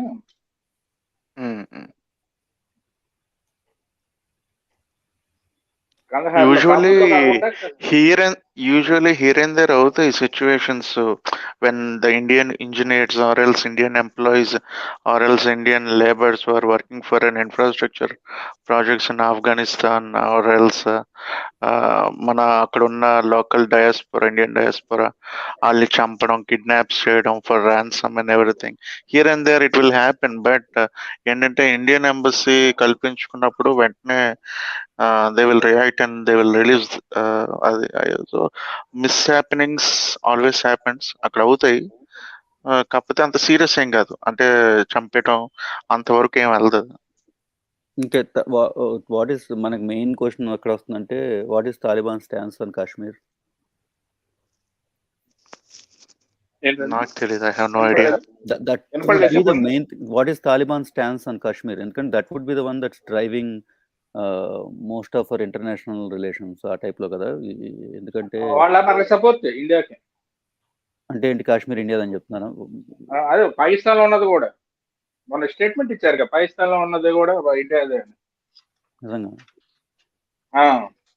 అది ఇంటర్నేషనల్ ఫోరమ్స్ అదే గిల్గిత్ బాలిస్తాన్ అన్నారు కదా గారు. ఇంటర్నేషనల్ ఫోరమ్స్ లో యుఎన్ నేషన్స్ ఇటువంటి వాటిల్లో అక్కడ వీళ్ళకి ఛాన్స్ ఇవ్వట్లేదు కదా తాలిబాన్లకి మాట్లాడతాను. చెప్పండి యేస్ గారు, చెప్పండి, మీరు ఫినిష్ చేయండి. అది పాయింట్. ఇప్పుడు మనకి అలైస్ అనే దాన్ని డెఫినేషన్ ఇవ్వటానికి business oriented, strategic oriented, interest oriented ఇవన్నీ కౌంటేస్ చేసుకుని ఇప్పుడు ఈ డేకి ప్రజెంట్ ఈ డేకి వీళ్ళు అలైస్ గా ఉండొచ్చు. బట్ కరెంట్ నెక్స్ట్ ఫ్యూచర్ లో మేబీ ఆఫ్టర్ 1 or 2 years తర్వాత maybe they can become an adversaries కదా. So it's all depends on interest. So మనకి ఇప్పుడు కాశ్మీర్ అనేది ఒక టాపిక్ గా తీసుకుని మనం మాట్లాడుతున్నాం. ఎవరైతే ఓకే ఆఫ్ఘనిస్తాన్ సపోర్ట్ చేస్తుంది Kashmir, but what about other countries? UN nation లో మనకి కాశ్మీర్ కి ఫర్గా ఎవరు వస్తున్నారు? Israel, Russia, France. Sir, I don't think it is 1 or 2, sir. But just coming to the first point, Taliban, and I just నేను Google చేసిన, వాళ్ళు one of the statements ఇందా కింగ్ కాంగ్ కూడా పెట్టిండు అనుకుంటా. They are saying, I mean, I don't think it was a statement that Pakistan's Kashmir also for India అని అయితే statement నేను చూడలేదు. నాకు దొరకలా. What they are saying is they will voice the opinion of Kashmiri Muslims ani, which makes me believe that they are not for our country. At the same time they support a peaceful resolution on undi. So it was, so I just want to misquote anamata. So they didn't say no, it's like India stands on Ukraine, right? Yeah, Afghanistan అంటే ఆఫ్ఘనిస్తాన్ అంటే ముగ్గురు పరిపాలిస్తున్నారు. Taliban లో ఏమో Kabul area, Haqqani network అని అటు ఏమంటారు, Haqqani network Taliban లో కలిసే ఉంది కదండి ఇప్పుడు. లేదు హక్కానీ నెట్వర్క్ అంటే పాకిస్తాన్ వాళ్ళదండి. అది పాకిస్తాన్ వాళ్ళు ఏంటండి? హక్కానీ నెట్వర్క్ ఆడు మినిస్టర్ ఉంటే వాళ్ళ గవర్నమెంట్ ఇప్పుడు ఉన్నారు. కానీ పాకిస్తాన్ మెయింటెనెన్స్ నుంచి జరుగుతుంది. వాళ్ళు మూడు ఉన్నాయి. ఇంకోటేమో ముజాహిద్. మీరు చెప్పేది ఐ థింక్ ఎవరైతే ఫైట్ చేశారు తాలిబాన్ కి అగేన్స్ట్ గా వాళ్ళు అనుకుంటున్నా. There is a reason where I think they కాదండి, ఇప్పుడు మొత్తం తాలిబాన్ కంట్రోల్ లేదు ఆఫ్ఘనిస్తాన్ మొత్తం. Okay, but the face of Afghanistan right now is Taliban, because Kabul అంటే కాబూల్ ఎవడుంటే ఆడే. సో అంటే నేను ఏమంటే అలా స్టేట్మెంట్ అలా లేదు అంటున్నాను అంతే. But anyways coming to I think JS garu అన్నట్టు, I'm not sure how many అంటే యుఎన్ లో హౌ మెనీ కంట్రీస్ సపోర్ట్ అజర్ దెమ్. బట్ దెన్ యుఎస్ లో ఒక I think there was some kind of resolution that was given. అంటే ఇద్దరు ఒక demilitarise చేసిన తర్వాత first Pakistan has to do, then India has to do. ఆ తర్వాత plebiscite, I think that's their resolution was, which I think India doesn't agree. But I think there was a discussion and there was a resolution, but దానికి ఒక steps ఉండే. ఈ steps Pakistan చేయాలి, ఈ steps India చేయాలి, ఆ తర్వాత ప్లెబిసైడ్ ఉండాలని ఏదో ఉండింది. But I think India and Pakistan they agreed to like ఏదో అగ్రిమెంట్ రాస్తున్నారు అనుకుంటా, whatever happens we will discuss it between us అది అని. సిమ్లా అకార్డ్ కదా, Simla accord was Yeah. Will keep it bilateral అని. సో ద ఈవెన్ రెజల్యూషన్స్ కి prerequisite ఏంటంటే ద్వైపాక్షిక చర్చల ద్వారా పరిష్కరించుకోవాలి అని మనం చెప్పుకున్నాం, మనం అగ్రీ చేస్తాం. even when they went to UN and UN resolutions ki that what Pakistan wants us to adhere to UN resolutions, and what they don't say is that UN resolutions were based on the preface that the situation should be the same as it was before the Independence. 1950 అప్పుడు వెళ్ళినప్పుడు, whenever they went to the UN, right?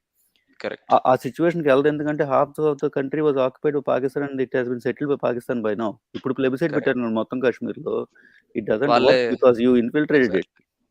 So plebiscite is a non starter. Also they have to demilitarize and first they have to both sides have to demilitarize. అది ఉంది both sides కానీ first Pakistan has to do అనుకుంటా, because Pakistan చేయాలి. No, అలా కూడా అనుకోలేదు, ఇద్దరు చేశారు అనుకున్నా కానీ you can't take the situation back to 1950. yes you're right. So there is no way of having, ఎందుకంటే పాకిస్తానీ సైడ్లో మీరు ఇప్పుడు పాక్ ఆక్యుపైడ్ కాశ్మీర్లో చూసినా కానీ లాట్ ఆఫ్ మనకి ఇండియాలో స్పెషల్ స్టేటస్ ఇచ్చి వేరే వాళ్ళు వెళ్ళి సెటిల్ అవడం లేకుండా ఉంది, కానీ on PoK side a lot of settlement had happened from Pakistani Punjabis into Kashmir, their side of Kashmir. So their demographics are very different from the Indian side of Kashmir now. It's not majority native Kashmiris antamandu leru akkada, endukante and even those people who settled in Pak Kashmir were mostly retired army rangers from Pakistan army, which was majorly constituted by Punjabis. Pakistani Punjabis. So do you think అంటే మనం తీసుకున్న stand కూడా when we are allowing non-locals to come to Kashmir, is it to counter the same thing that they did? In a sense, yes. అంటే మనం integrity కలుపుతున్నాం ఇండియాలో అని చెప్తాం, కానీ all these things that lead to demographic changes, just like any other country would try to do with their territorial part. If you look at what USSR did when they were in power, or what China is trying to do with the Uyghurs, right? Every country will try to do a demographic shift. నీకు majority లేని ప్లేస్లోకి నీకు సమకూలంగా ఉండే వాళ్ళని move చేయడానికి try చేస్తుంది, because you can't change the minds, you increase the people with other people that are your supporters. Just like Russia is doing with Ukraine, right? These have been going on, and Hitler did in Second World War. So these things have been going on. కొత్త ఏం కాదు కదా, these are all, and exactly like Israel is doing in Palestine with settlements. So it's basically you can't change the people's minds, so we'll put in more people who have like us, our type. Whatever works for us strengthens our interest. అందుకనే నాకు geo politics లో చివరికి వస్తే there is no really right or wrong అని కూడా అనిపిస్తుంది, just a perspective. ఈ side నుంచి చూస్తే మొన్న చందుగా చెప్పారు కదా వాంటేజ్ పాయింట్ మూవీ గురించి, ఆ టైప్ లో ఏ సైడ్ నుంచి చూస్తున్నావు దాన్ని బట్టి రైట్ ఆర్ రాంగ్ డిసైడ్ అవుతాయి, ఏ సైడ్ నుంచి చూస్తున్నావు. నేను ఈ పాయింట్ కూడా, దిస్ యుఎన్ పాయింట్ కూడా, I think I saw video where ఒక జర్నలిస్ట్ ఎవరిని అడుగుతారు, ఎట్లా అడుగుతారంటే అసలు మీరు ఇండియాని ఎట్లా సపోర్ట్ చేస్తారు అది ఏదో అడుగుతుంటే ఆమె అసలు మీరు యుఎన్ రెజల్యూషన్ చదివారా అని చెప్పి దెన్ పాకిస్తాన్ అడిగేస్తుంది లిటరల్ గా, మీరు కన్వీనియంట్ గా ఫస్ట్ 4 points మర్చిపోతారని చెప్పి. That is where I got my information from. They stick to the last point. మిగతా అన్ని రిక్విజిట్స్ అయిన తర్వాత ప్లెబిసైట్, అవన్నీ వదిలేసి ప్లెబిసైట్ పెట్టండి అంటే. 1 minute and sorry to disturb.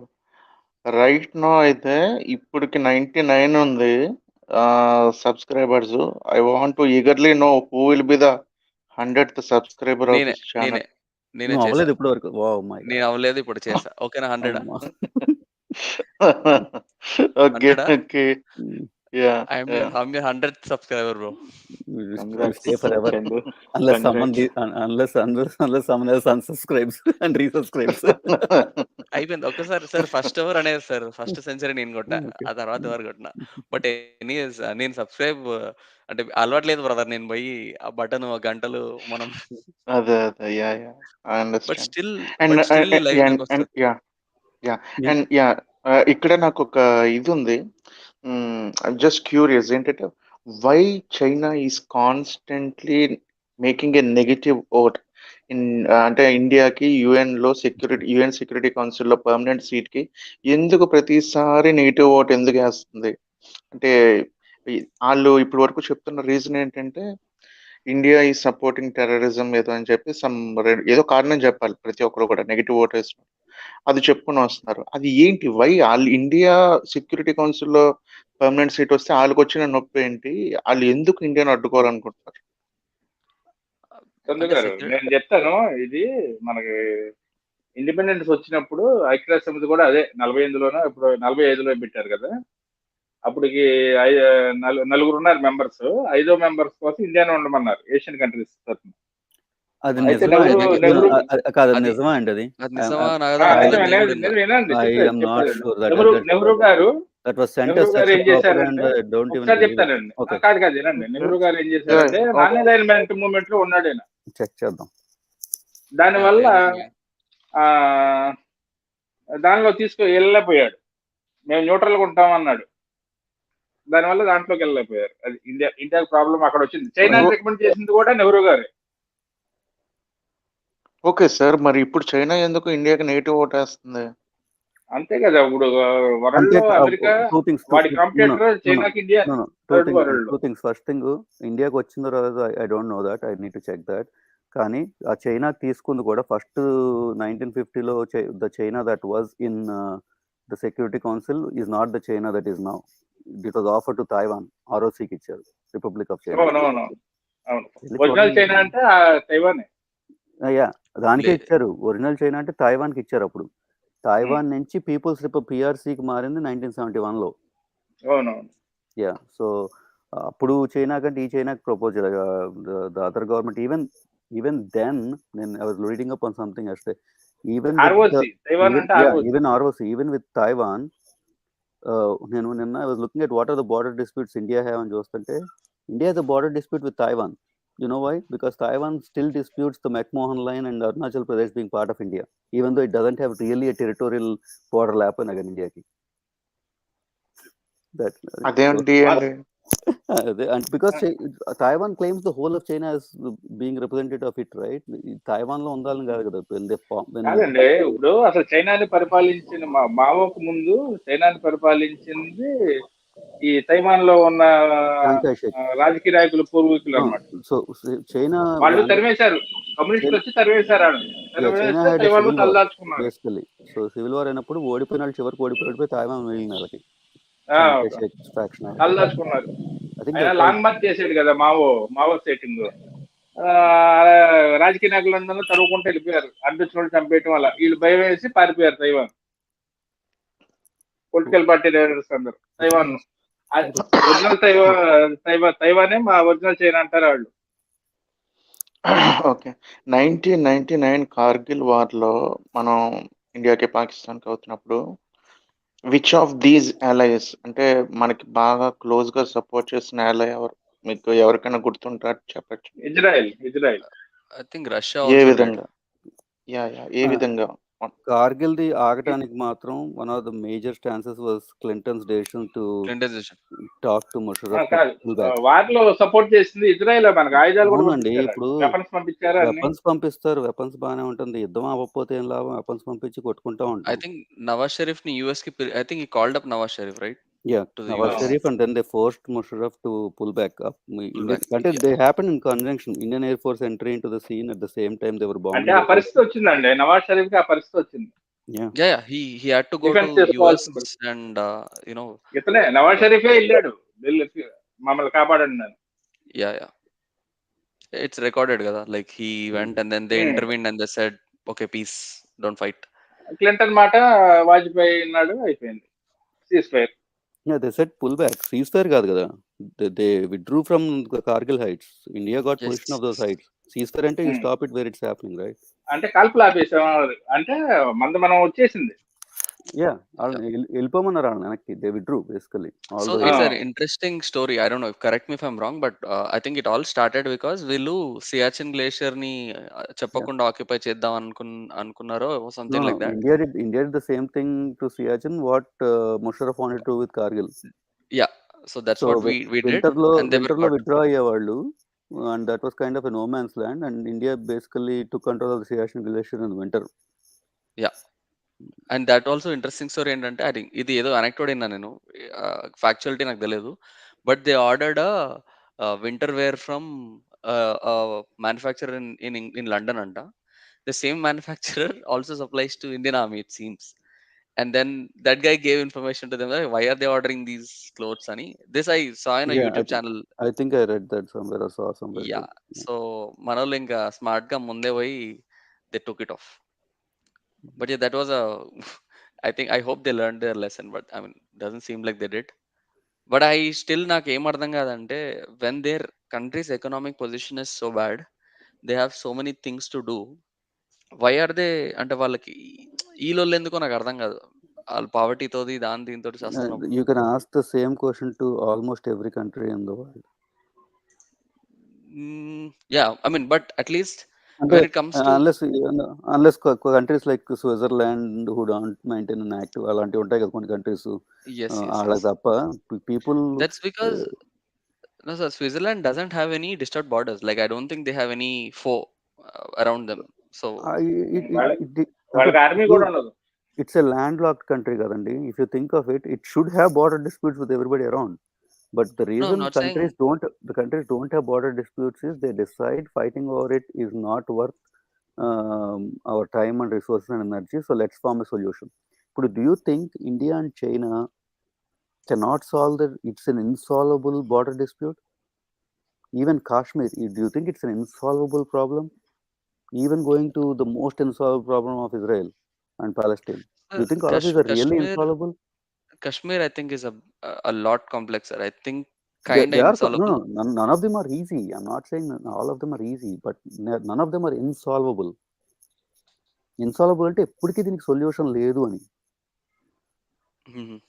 Right? None of these problems are insolvable. All of them they have hard solutions, they have difficult solutions. అయిపోద్ది solve అయిపోద్ది. ఇంకో 5 years ఇదే గవర్నమెంట్ ఉంటే సాల్వ్ అయిపోద్ది. ఏం అవదండి. ఒక్క నిమిషం. ఎందుకంటే నేను చెప్తున్నాను, పాకిస్తాన్ అనేది ఉండదండి మ్యాప్ లో. అది 3 దేశాల్లాగా అయిపోయారు. శ్రీపి గారు ఒక క్వశ్చన్. శ్రీపి గారు ఒక నిమిషం. కాశ్మీర్ అనేది పీపుల్ ఇంట్రెస్టా పొలిటికల్ ఇంట్రెస్టా అండి? ఫస్ట్ పాకిస్తాన్ కి అయితే it started as I feel అది స్టార్ట్ అయినప్పుడు yes garu, you have to reframe the question. A angle నుంచి అడుగుతున్నారు మీరు? From whose point of view? Both అంటే India Pakistan and Kashmiris. There are 3 parties. We always forget that there are 3 parties in this. 3 parties అనేది లేదండి. ఎందుకంటే parties అంటే 3 sides కదా. No, 3 sides కాదు. డిస్ప్యూటెడ్ ఏరియా అనేది చూడాలి మన ఇద్దరం. అది ఒక డిస్ప్యూటెడ్ ఏరియా, అది disputed state. It became a clear contradiction ఇస్తాండి ఇక్కడ మీకు. Disputed state, it became a disputed state because in convenience India decided that it would go with the ruler's choice rather than the people's choice in Kashmir, whereas in Hyderabad Nizam it said we will take the people's choice than the ruler's choice. Right? Okay, I'll reframe my question. Okay, 3 parties. Okay. Okay, he's saying 3 parties, but నాకు ఒక అంటే I want to logically revert Drax garu. Correct me if I'm wrong. You are right that we had 2 policies, different policies in different places. But then in India's defense, what we would say is, what India would say is, this land historically had roots to us, and for some reason a lot of people got converted or whatever. So people choice lo pointe we have never gotten it right. So history, a lot of Western countries wouldn't exist, and at least the North American countries wouldn't exist if you go back in history. Okay.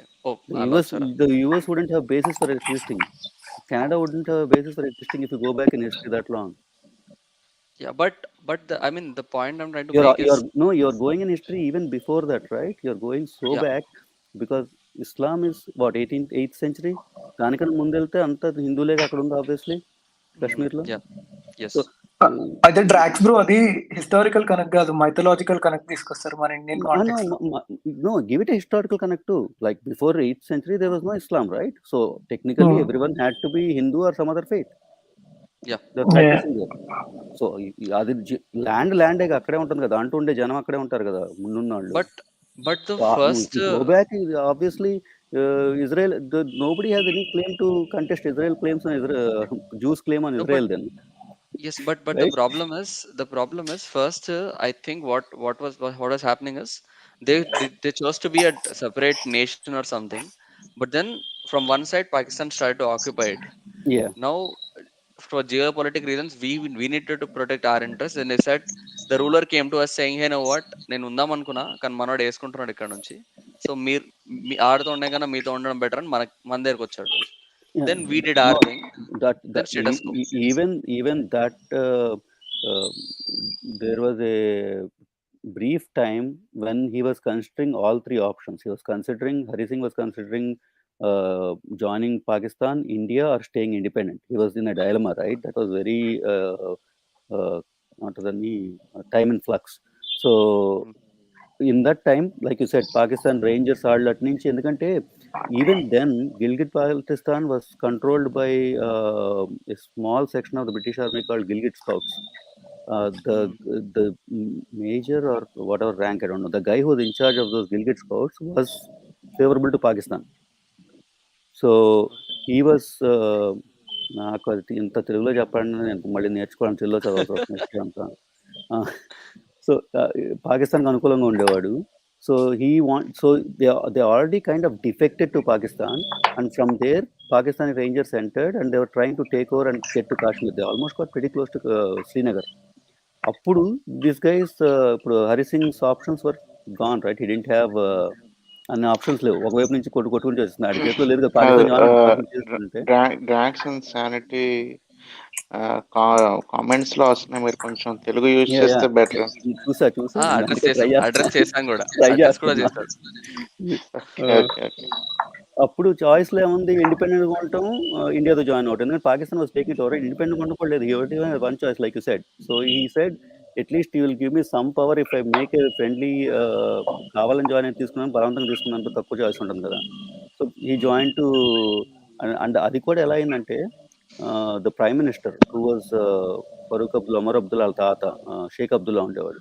He was pro India because he had a good relationship with Nehru.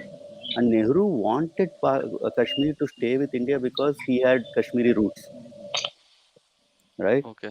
So వాళ్ళిద్దరు relation ఉండటం వల్ల చెప్తే ఏమైందంటే they are slowly trying to conduct actually plebiscite and take Kashmir into India in a legal అంటే అసలు ఏమీ ఇబ్బంది లేకుండా తీసుకున్నామని ట్రై చేశారు ఇండియాలో. But what happened was, Sheikh Abdullah only had political support and support of the population in the valley region. He said if you go to the north west frontier province, contact lo Pakhtunkhwa province, Pakistan తో contact ఉంది అటు ఆ ఏరియాకి వెళ్తే నా influence ఉండదు, I don't know how they are going to vote అంటే. So ఆ డిస్కషన్స్ అన్ని అవుతుంది దాంట్లో. They didn't have much choice, their hand was forced. Just give me, sorry to interrupt Drax garu.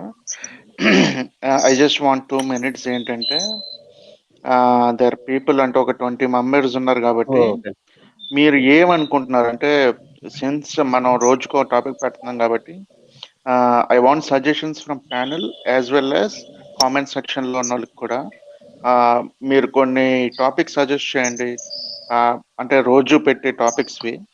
So ఏదైనా చేస్తే ఇఫ్ ఇట్ ఈస్ అంటే debate oriented గా, దానికి ఒక స్కోప్ ఉంది, 1-2 hours స్కోప్ ఉంది అన్నవి, definitely we will take it as a consideration. నా ఇంకోటి అంటే ఐ ఫర్గాట్ టు మెన్షన్, మేము ఉన్నాం కూడా I think we sit too long or we get too fixed in our position. So you need to move the panel to some of us we can go to backstage, add new people.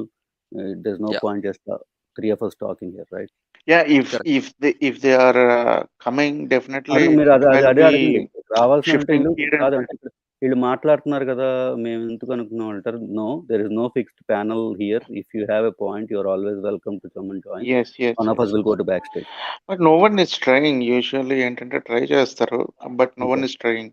అంటే ఫిక్స్డ్‌గా already ఉన్నారు కదా, మనం try చేయడం అదే ఎందుకని అదే try కూడా ఎందుకు చేయట్లేదా అంటున్నారు. ఏంటో. యా, అందుకని యాహ్! యాహ్! డ్రాక్స్ గారు సో అక్కడ అది 48 లో వాళ్ళు పాకిస్తాన్ వాళ్ళు వచ్చి కాశ్మీర్ ఆక్రమించినప్పుడు నెహ్రూ గారు యుఎన్ లో పెట్టడం అనేది బ్లండర్ మిస్టేక్ అనమాట. అది ఇప్పుడు దాకా నాకు ప్రాబ్లం అదే. నాకు ఇక్కడ సెమాంటిక్స్ మీద క్వశ్చన్ ఉందండి. ఇక్కడ వేరే వాళ్ళు ఉన్నారు కదా. Is it a right usage of the way to say blunder mistake, or is it when you say blunder mistake is implied in it? Because blunder is a type of mistake. Yeah, you're right. But పెద్ద yeah, తప్పు. but కాదు రెండు ఉన్నాయి. నేను I tried to find the answer to that, I couldn't. So people use blunder blunder mistake. itself, blunder But itself blunder is is a mistake. bad mistake, right? So it's like paper కాగితం లానా అని చాయ్ tea అంటారు కదా అంతే ఇక్కడ. Is it like a పెద్ద usage పెద్ద that goes తప్పు. that way? అంతే Okay. అంతే. It's just a usage, right? So yeah. Got it. Okay, Correct. చెప్పండి. దానివల్ల ఇప్పుడు కూడా యుఎన్ లో ఉందా అంటే ఏమనిపిస్తుంది అంటే మిగతా దేశాలకి ఇదేదో కాంట్రవర్సీ, పెద్ద Yeah. సమస్య. నెహ్రూ చాలా చేశాడులేండి. Nehru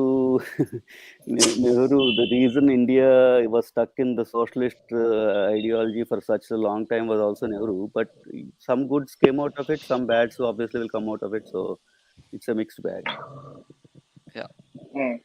Yeah, but he is accused of For whatever his faults, you could say if we didn't have a strong leader like Nehru for the first 15 years, maybe we would have been like Pakistan, somebody taking over every 3 years or 4 years. We got lucky in that sense. Dictatorలు వచ్చేవాళ్ళేమో, army take over చేద్దాం. But Nehru was so strong. అవన్నీ they were all set aside in the first 15 years he was there in power. కాదండి, అది ఎలా అంటే నెహ్రూ కాకపోయినా ఎవరున్నా సరే ఆ 15 ఏళ్ళ కాంగ్రెస్ పార్టీనే గెలిచింది. అయ్యేదేమో, యా. పటేల్ వచ్చినా అయ్యేదేమో, యా. పటేల్ గారు ఎవరున్నా సరే ఎందుకంటే స్వాతంత్రం వచ్చింది అనే తీసుకొచ్చారు అనేది కాన్సెప్ట్ అన్నమాట. అది పాకిస్తాన్ లో కూడా ఉంది కదండి. స్వాతంత్రం వాళ్ళకే అప్పుడే వచ్చింది, మరి వాళ్ళకి ఎందుకు నిలబడలా? అక్కడ లేదు కండి కాంగ్రెస్ పార్టీ. డ్రాగ్స్ గారు ఇంకొకటి అంటున్నారు. Okay, got it. Okay, Muslim league. Sir, one quick thing, sir. Also, Sardar Patel died in 1950. So, ఆయన 3 ఏళ్ల కన్నా ఎక్కువ ఉండకపోయేవాడు. సో ఆయన ఉన్నా బాగుండేది. కాదు అంటే అన్నేళ్ళు ఉండేవాడు కాదు అంటున్నారు కదా. ఆయన ఉన్నా కూడా 3 ఏళ్లే ఉన్నాడు ఆయన. ఆయనకంత టైం అంటే అప్పట్లో యూఆర్ రైట్. ఆయన ఉంటే ఆయన ఉండి 10 ఏళ్ళు ఉంటే that's a very good point, because I think Pakistan would have had a different trajectory if Jinnah was alive longer. Maybe. He died very quickly. He forced a secular constitution on Pakistan. He was as secular a Muslim you can meet. If you meet such kind of Muslim today, you will say he's not even a Muslim. Jinnah. He was a pork eating, cigar smoking, sherry drinking Muslim from Gujarat. వాళ్ళ తాత Brahmins అండి. So వాళ్ళు converted కదా అలా అన్నమాట. So that's what I was saying. He was like Pakistan might have had a really different trajectory if he was alive for a little longer.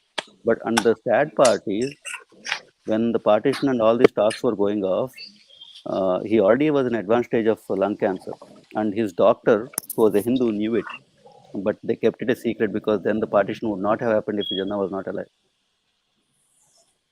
So is it? Yeah. Like, is it documented fact? Yeah, he had all his friends. Most of his friends were Hindus and in the circles, because they were the elites, right? He was an elite. He was an Oxford or UK educated lawyer. Okay, he died 1 year after independence, like just an year. Yeah, full year కూడా ఉన్నట్లేదు నాకు తెలిసి after Pakistan. September 1948. So I think 1 year ఉండే. Just exact 1 year. అయితే drags గారు నెహ్రూ గురించి మాట్లాడుతున్నాం కదా. Hello, Gandhi గారు ఒక ప్రపోజల్ పెట్టారు. ఏంటంటే జిన్నాకి ఎలాగైనా హెల్త్ బాగోదు కదా, ముందు జిన్నాకి ఇచ్చేద్దాం, దేశం విడిపోకుండా ఉంటది, నెహ్రూ నువ్వు తర్వాత వద్దు కానీ జిన్నా తర్వాత అంటే నెహ్రూ ఒప్పుకోలేదు. హెల్త్ బాగాలేదని చెప్తా ఉన్నాడు. అది ఎందుకంటే గాంధీ మూవీలో చూసాను అది.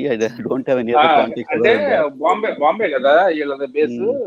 ఆ బాంబే డాక్టర్ ఊపిరితిత్తులు అదే టీబీ జబ్బు ఉంది అని 6 నెలల కన్నా ఎక్కువ సార్ బతకడు సంవత్సరం ఇదేం వచ్చాక అయినా మూవీ సరే. సార్? ఇదేం మూవీ సార్ ఇది? Like I wanted to watch this. అది లేదు, ఇది గాంధీ మూవీ గాంధీ కాదు, మూవీలో ఉంటుంది అది. హీ సజెస్ట్ ఆ, జిన్నా. గాంధీ మూవీలో ఉంటది.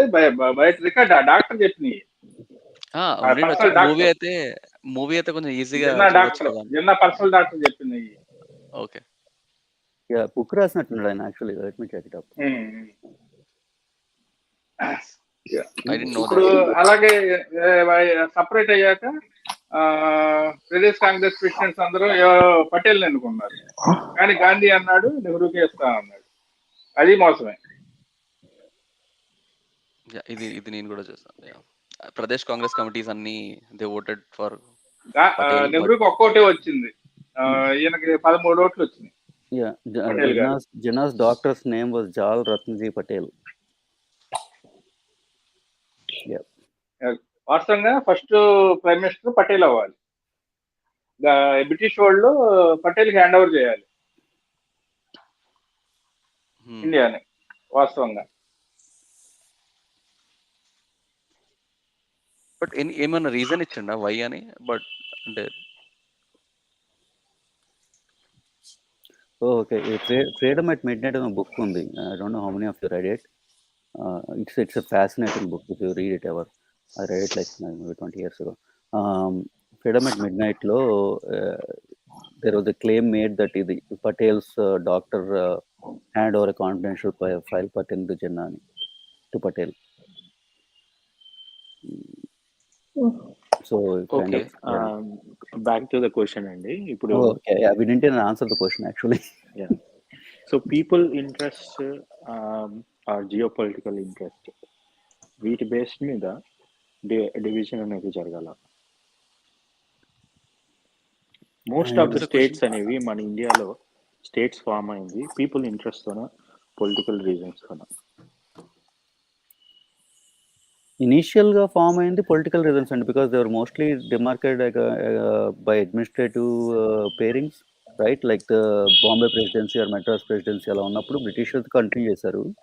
But the linguistic division of states, which Andhra led the fight for, happened on people's interest, right? Yeah. People's interest taking a political tone. People by themselves can't get it unless they have a political way of expressing interest, right? So, in that sense, it came from people in a sense. Reorganization of states. So, coming to the Kashmir now, so what has happened? What is happening now?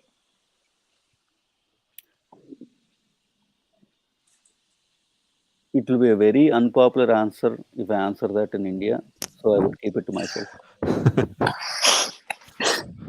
మీ ఆ pause ఉంది కదా, first couple of seconds pause, that itself kind of set the expectation what the answer is going to be. Yeah. So దాని గురించి ఇప్పుడు మాట్లాడకపోవటమే best అని నా ఉద్దేశం. అది అందుకే నేను టాపిక్ మీరు ఫస్ట్ మనం political we can still talk. కాదు ద క్వశ్చన్ అండి, మాట్లాడొచ్చండి. రీజన్స్ అనేవి you can't. No, you can analyze the reasons, you can analyze the history, but you can't ఏమంటారు దాన్ని, assign solutions, if that is the best word I can come up with. Because I have a couple of judge చేసేస్తామండి. So all of us, మన perspective is all based on our experiences. Currently we always absolutely judge. Also, not just experience, sir, because like for example, where you are, like what kind of exposure you had also, right? ఇప్పుడు and you are right in when మీరు అన్నారు కదా, నేను unpopular opinion, నాకు అర్థమైంది మీరు ఏం అంటే ఎలా అంటే ఏం చెప్తున్నారు. ఐ థింక్ కాదండి, మీకు no, it's not anti India definitely, but it will be unpopular because it's not popular in India అంతే. బట్ మనం ఆ స్టేట్ లో లేమండి. First thing we have to understand situations there. People real గా అక్కడ ఉండి చూసిన వాళ్ళకి మనం బయట ఉండి మాట్లాడుకునే దానికి చాలా డిఫరెంట్ ఉంది. సో నా ఒపీనియన్ అయితే అది you can't pass on some judgement. Also opinion. డ్రాక్స్ గారు, ఒక చిన్న క్వశ్చన్ మీకు. అయితే మనం నెహ్రూ గురించి మాట్లాడుతుండే కదా, ఈ ఫారిన్ పాలసీ ఫ్రంట్ లో నెహ్రూ తెచ్చిన పంచీలు ఉండే కదా, దాని నుంచి డీవియేషన్ తీసుకోవడం వల్లనే రీసెంట్ గా పంచశీల చైనాతో చేసింది. అదే పంచశీల చైనాతో అండి. క్వశ్చన్ అడగను ముందు, క్వశ్చన్ కన్నా ముందు ఆన్సర్ చెప్పేస్తా మీరు.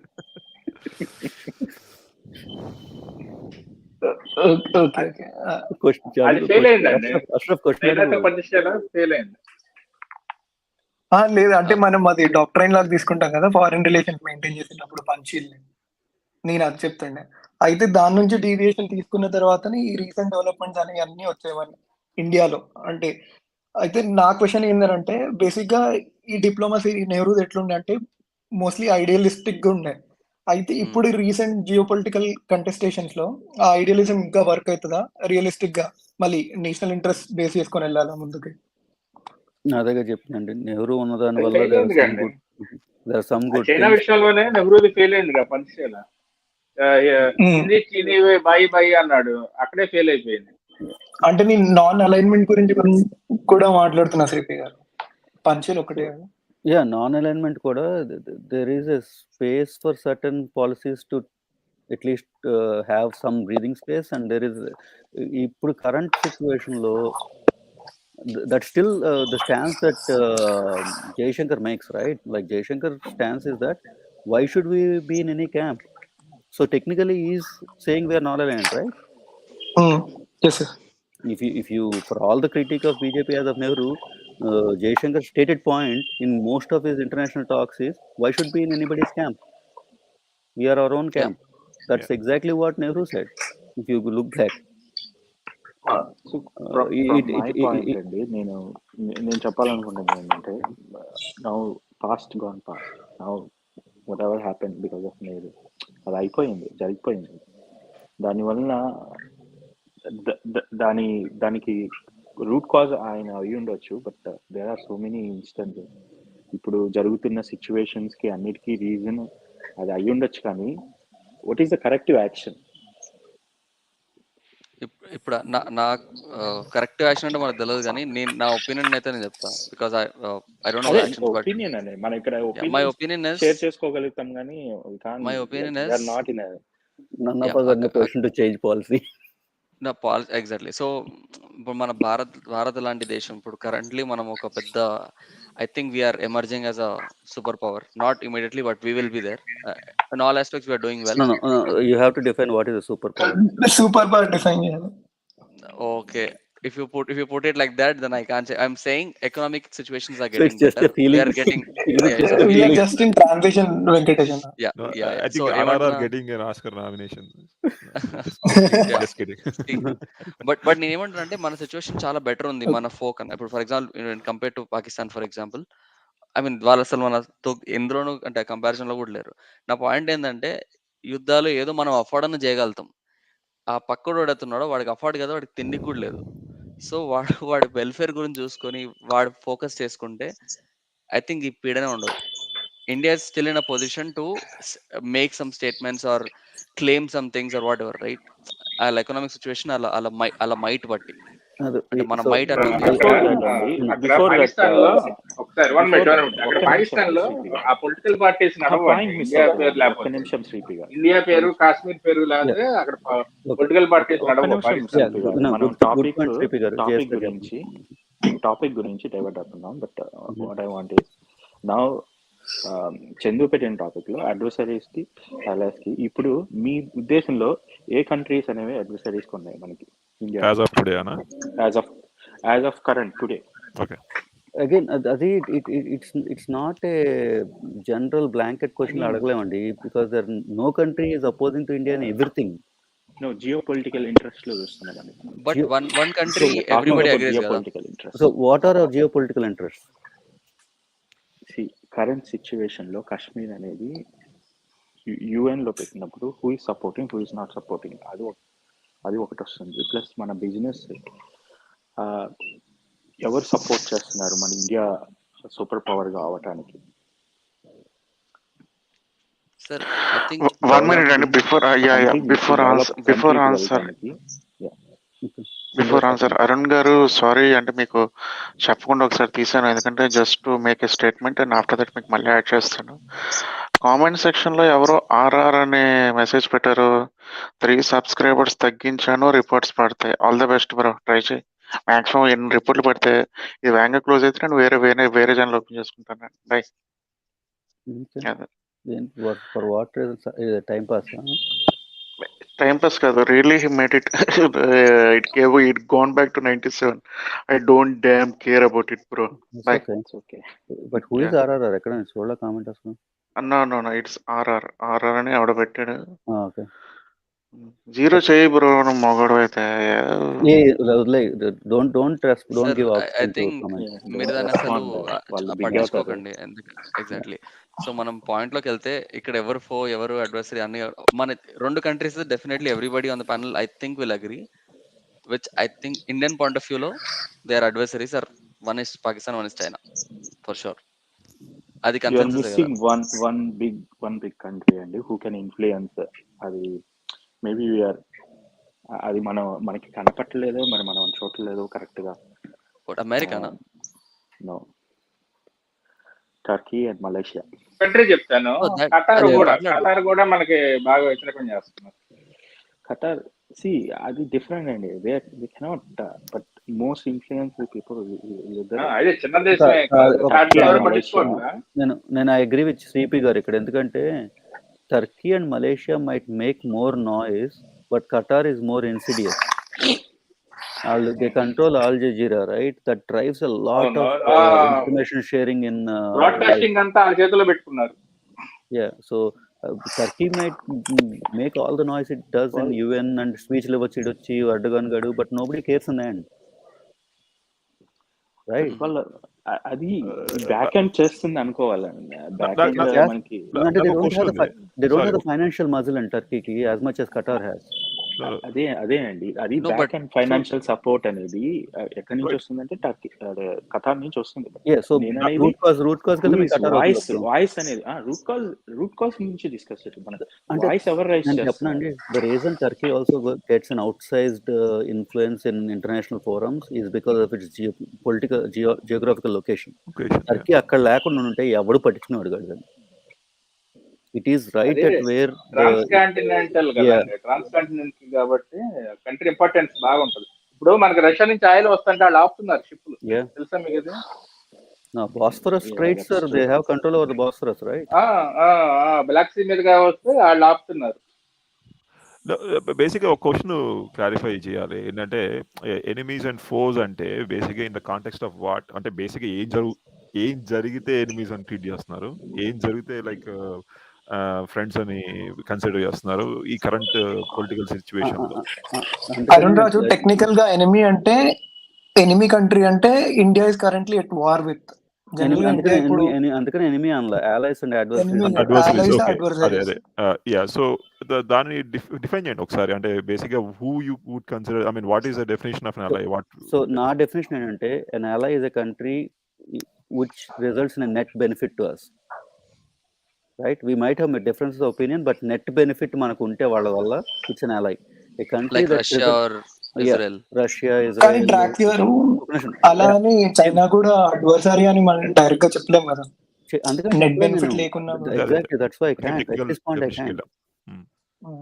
Because the amount of jobs and things that you is it a future threat? Definitely, it's the biggest threat you have. Because once if you have bad relations with China, it will affect you in more ways than just war. War doesn't have to be using bombs and exactly, it doesn't have to be army level కొట్టుకోవాల్సిన అవసరం లేదు. It can be IP theft, it can be 5G establish చేసినంటూ spying అవ్వచ్చు, economic wars, dumping duties, no, like TikTok, right? ban చేశారు కానీ ఇప్పుడు ఇండియాలో, but like that. So there are multiple ways. So China is who is the biggest adversary? China. Who is the biggest ally for trade? China. China. That's the conundrum we live in. So country with huge trade deficit, China. Almost $125 billion for China. Sripi garu, మీరు తెలుగు మాట్లాడుతున్నారు. ఒక question అండి, చైనాకి India మీద కనండ్రం తెలుగు మాట ఏంటండి? కనండ్రం తెలుగులో ఏమంటారు? లేదు నాకు తెలియదు, నేను అనుకుంటున్నాను. అనుకుంటా నేను గూగుల్ తల్లిని అడుగుతున్నావయ్యా. ఓకే, ఏంటి చెప్పండి. కనండ్రమ్. కొనండ్రమ్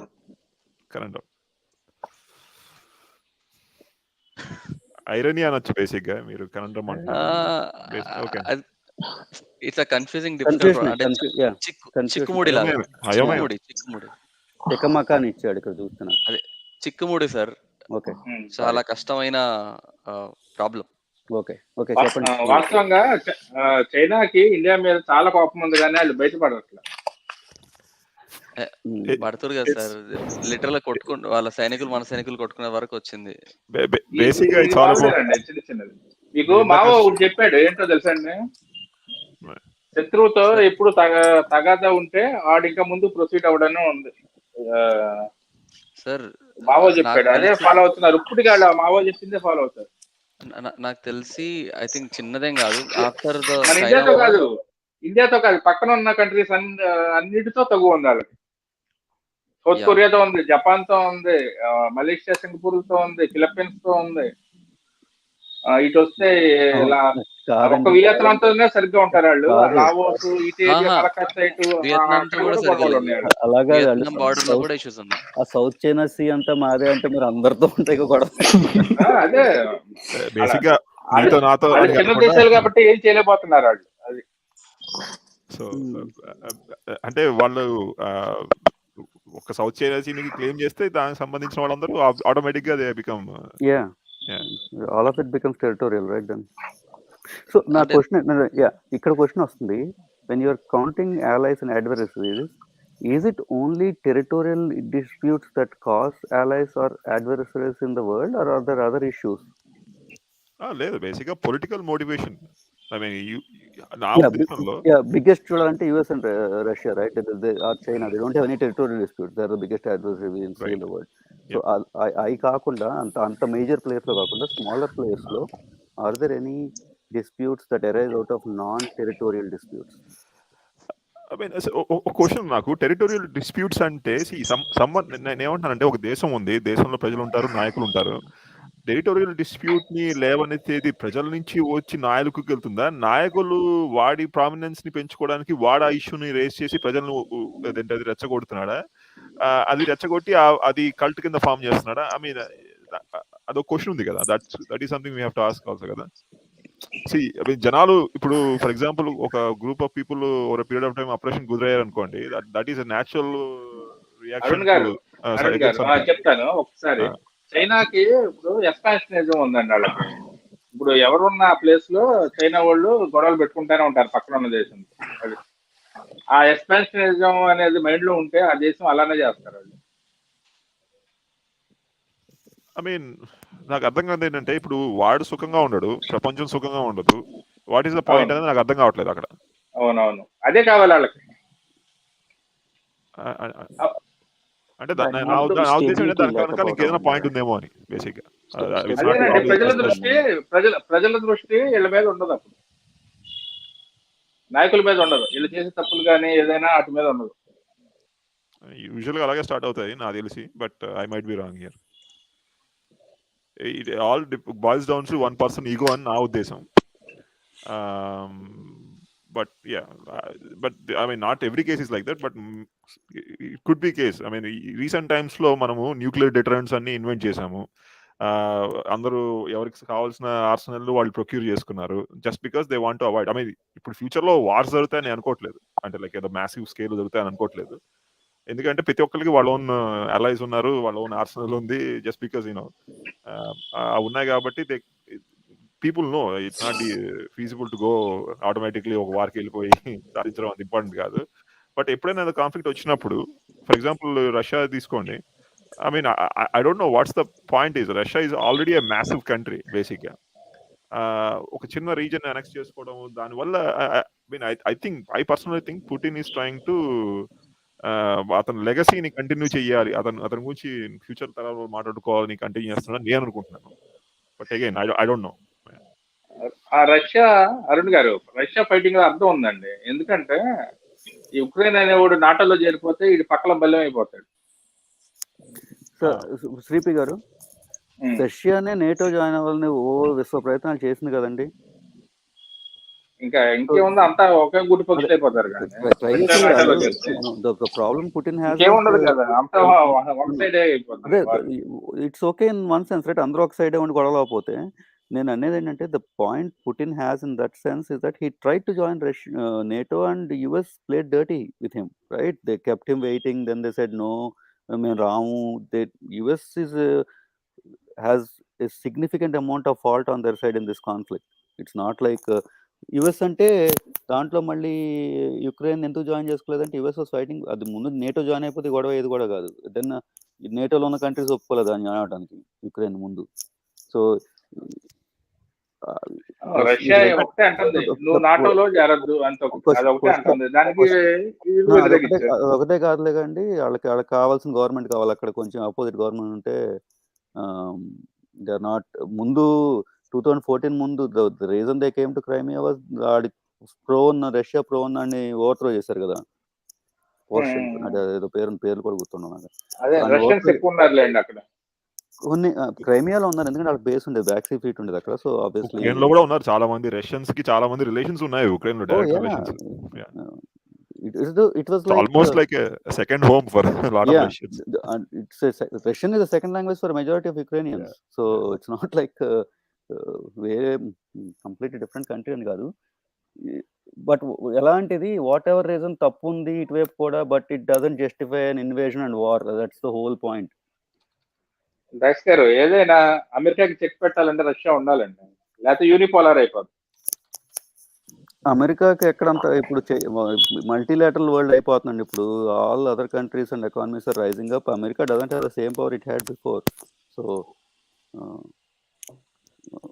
అంటే యూరోప్ లో 80% అమెరికాకి కదండి సపోర్ట్. ఈ రష్యా వార్ ఎంతో ఎక్కువైందండి. ముందు they were actually at a lot of differences between European union and US before. Trade wise కానీ పాలసీ వైజ్ లో కానీ they were splitting slightly. The coalition or they got together again. మళ్ళీ కలిసింది ఎప్పుడంటే ఈ రష్యా వార్ అయినప్పుడు, యుక్రెయిన్ వార్ అయినప్పుడు. Then Germany లాగేశారండి. జర్మనీ రష్యా సపోర్ట్ గా ఉండేది కొంచెం. జర్మనీ లాగేశారు. ఇది ట్రంప్ ఉన్నప్పుడు he was criticizing Germany in that sense, right? మీరంతా ఈ పైప్ లైన్లో వెళ్తున్నారు, మీరు సొంత ఎనర్జీ లేకుండా షట్ డౌన్ చేసి మీ న్యూక్లియర్ ప్లాంట్స్ అని చెప్పి he made a very pertinent point. And everybody, lot of people made that point when they decided to shift their energy dependence completely to Russia rather than having nuclear plants ఉంటాయని shut down చేసి. So if Putin అది war కాకుండా వెళ్ళకుండా ఉండుంటే over time or a decade or so, there would have been a lot of opening for Russia to join NATO. So and ఇప్పుడు Russia లేదనుకోండి, Russia లేకపోతే China వస్తుంది. there always be polar opposites in the world అండి. ఎప్పుడు unilateral world ఏంటి, మన modern world unilateral world ఎప్పుడు అవలా. So there will always be a countering force always. 90s నుంచి అమెరికా దగ్గర అండి. 90s నుంచి ఇప్పుడు 30 years దాదాపు అమెరికానే హవా నడుస్తుంది. అది కరెక్టే. USSR ఉన్నప్పుడు బాగుంది, ఏం బాగుంది, లాగా ఉండేది. ఇండియాలో ఉద్యోగాలు వచ్చాయి కాదు, ఓపెనింగ్ అవ్వలేదు, ఏం అవ్వలేదు, అన్ని సోషలిస్ట్ పాలసీస్ నడిచినాయి. అది పోయిన తర్వాత కొంచెం ఇండియా బాగుపడిందంటే అది మన్మోహన్ సింగ్ వల్ల అండి. అన్ని everything happen in nothing happens in vacuum అంటారు కదా. They're all happening at the same time. Yugoslavia చూడండి, 7 దేశాలు అయింది. యుగోస్లావియా దేశం అవటమే గొప్ప అండి. ముందు అది మార్షల్ టీటో ఉన్నాడు కాబట్టి ఐ థింక్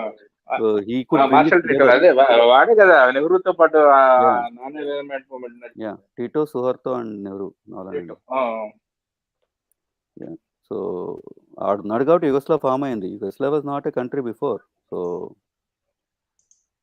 రిపబ్లిక్ ఆ లెక్కలో one of the success or enduring or miraculous experiments that still going on is India, which was not one country before, right? We are still surviving together and thriving.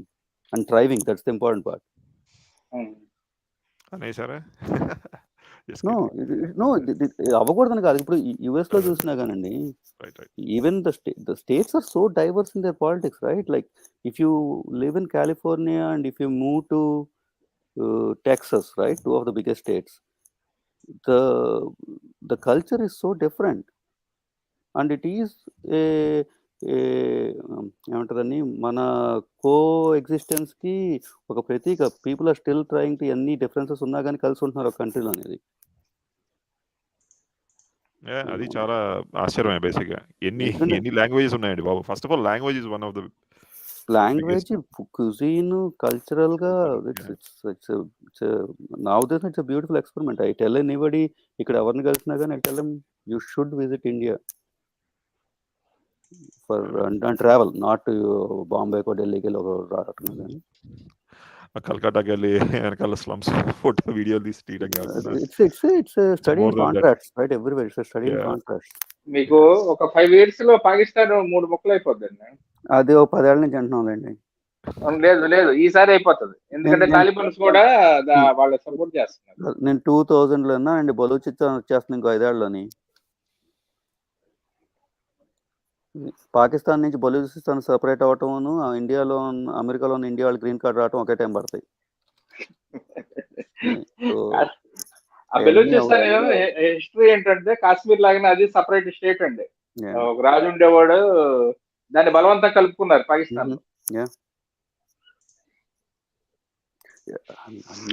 1 minute అండి. Back comment section లో ఉన్న వాళ్ళు, ప్యానల్లో ఉన్న వాళ్ళు ఒకసారి stream ఒకసారి like చేయండి. ఒకవేళ ఎవరైనా చేయకపోయి ఉంటే, సబ్స్క్రైబ్ ఎవరైనా చేసుకున్నారంటే ఒకసారి సబ్స్క్రైబ్ కూడా చేసుకోండి. Thank you. ఎవరు జాయిన్ అవటానికి లేరా Chandu garu? I can take a break. No waiting list sir ప్రస్తుతానికి అయితే. మగడు బాబు ఉన్నాడు, పిలవండి. ఎస్, ప్యానల్ అంటే అయ్యా కామెంట్ సెక్షన్ లో ఫుల్ బిజీ ఉన్నారు ఆయన. పులిహార, ఈ పులిహార అనేది ఎక్కడి నుంచి వచ్చిందండి యూసేజ్?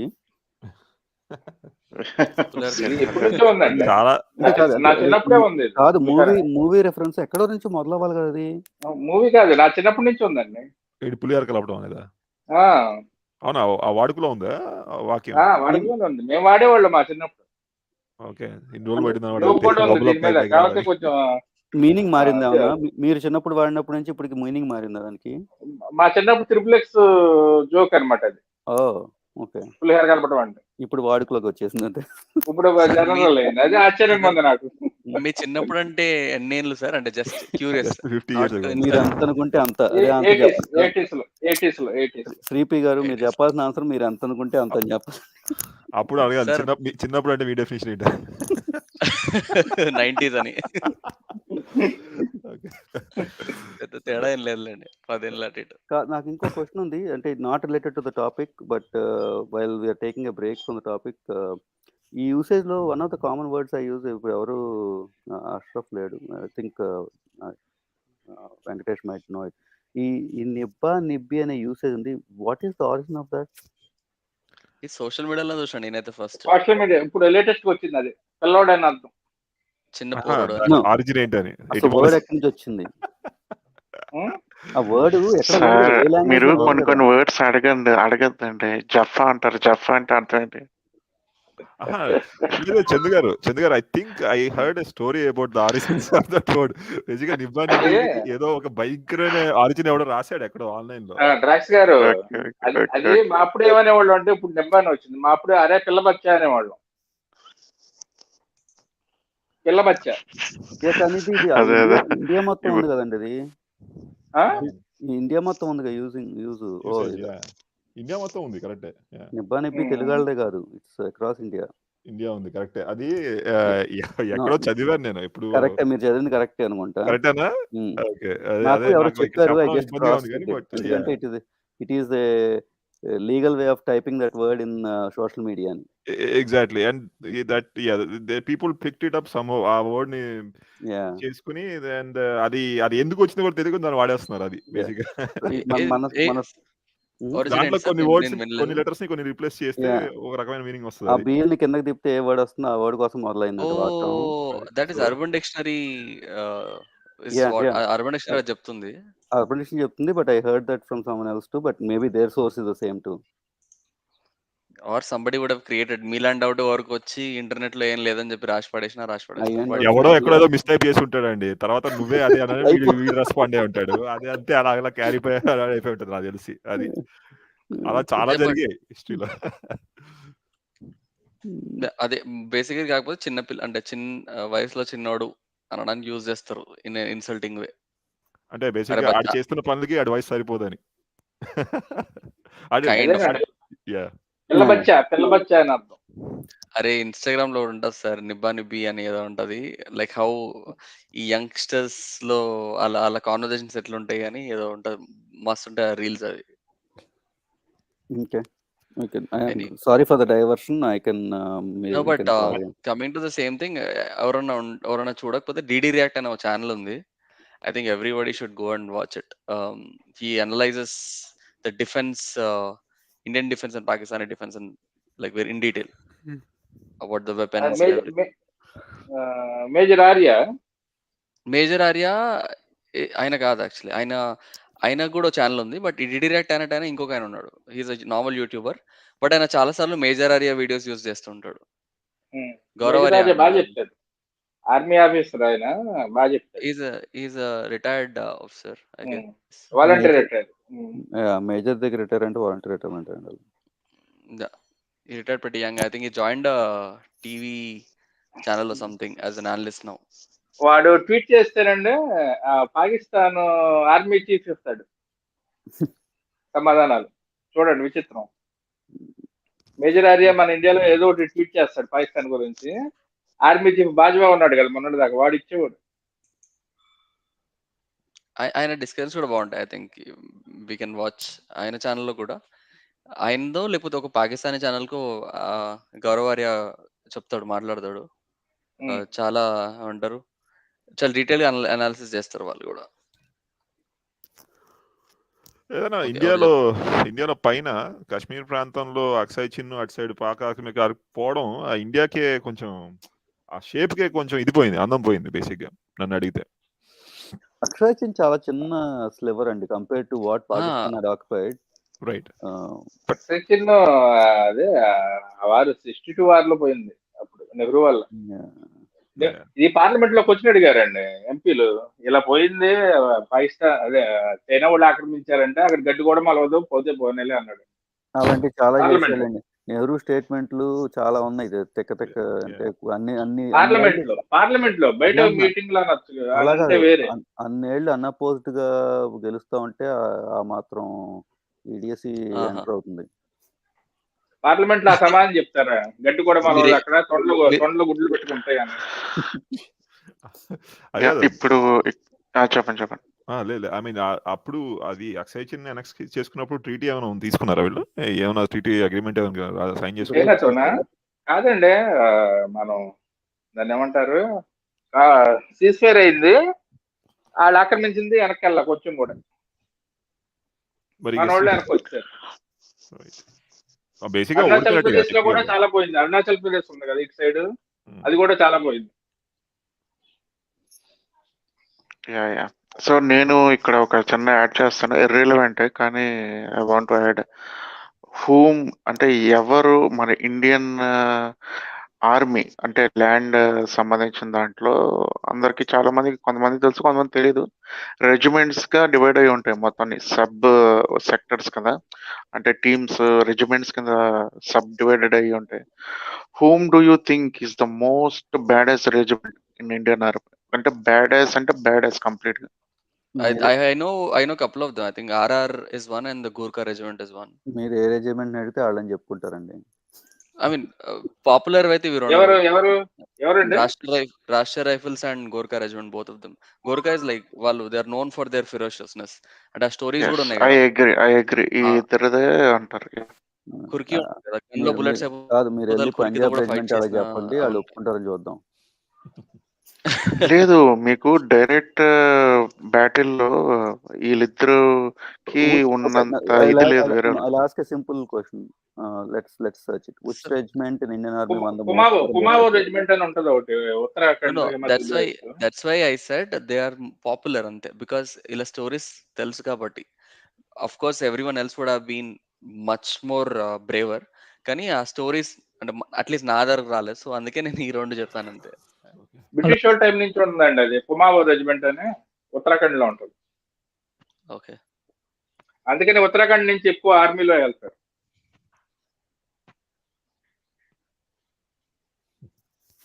అక్కడ ఉద్యోగాలు కూడా ఏమో లేవు కదండి. టూరిజం ఉంటది అంతే. టూరిజం అంత లేదు ఇప్పుడు.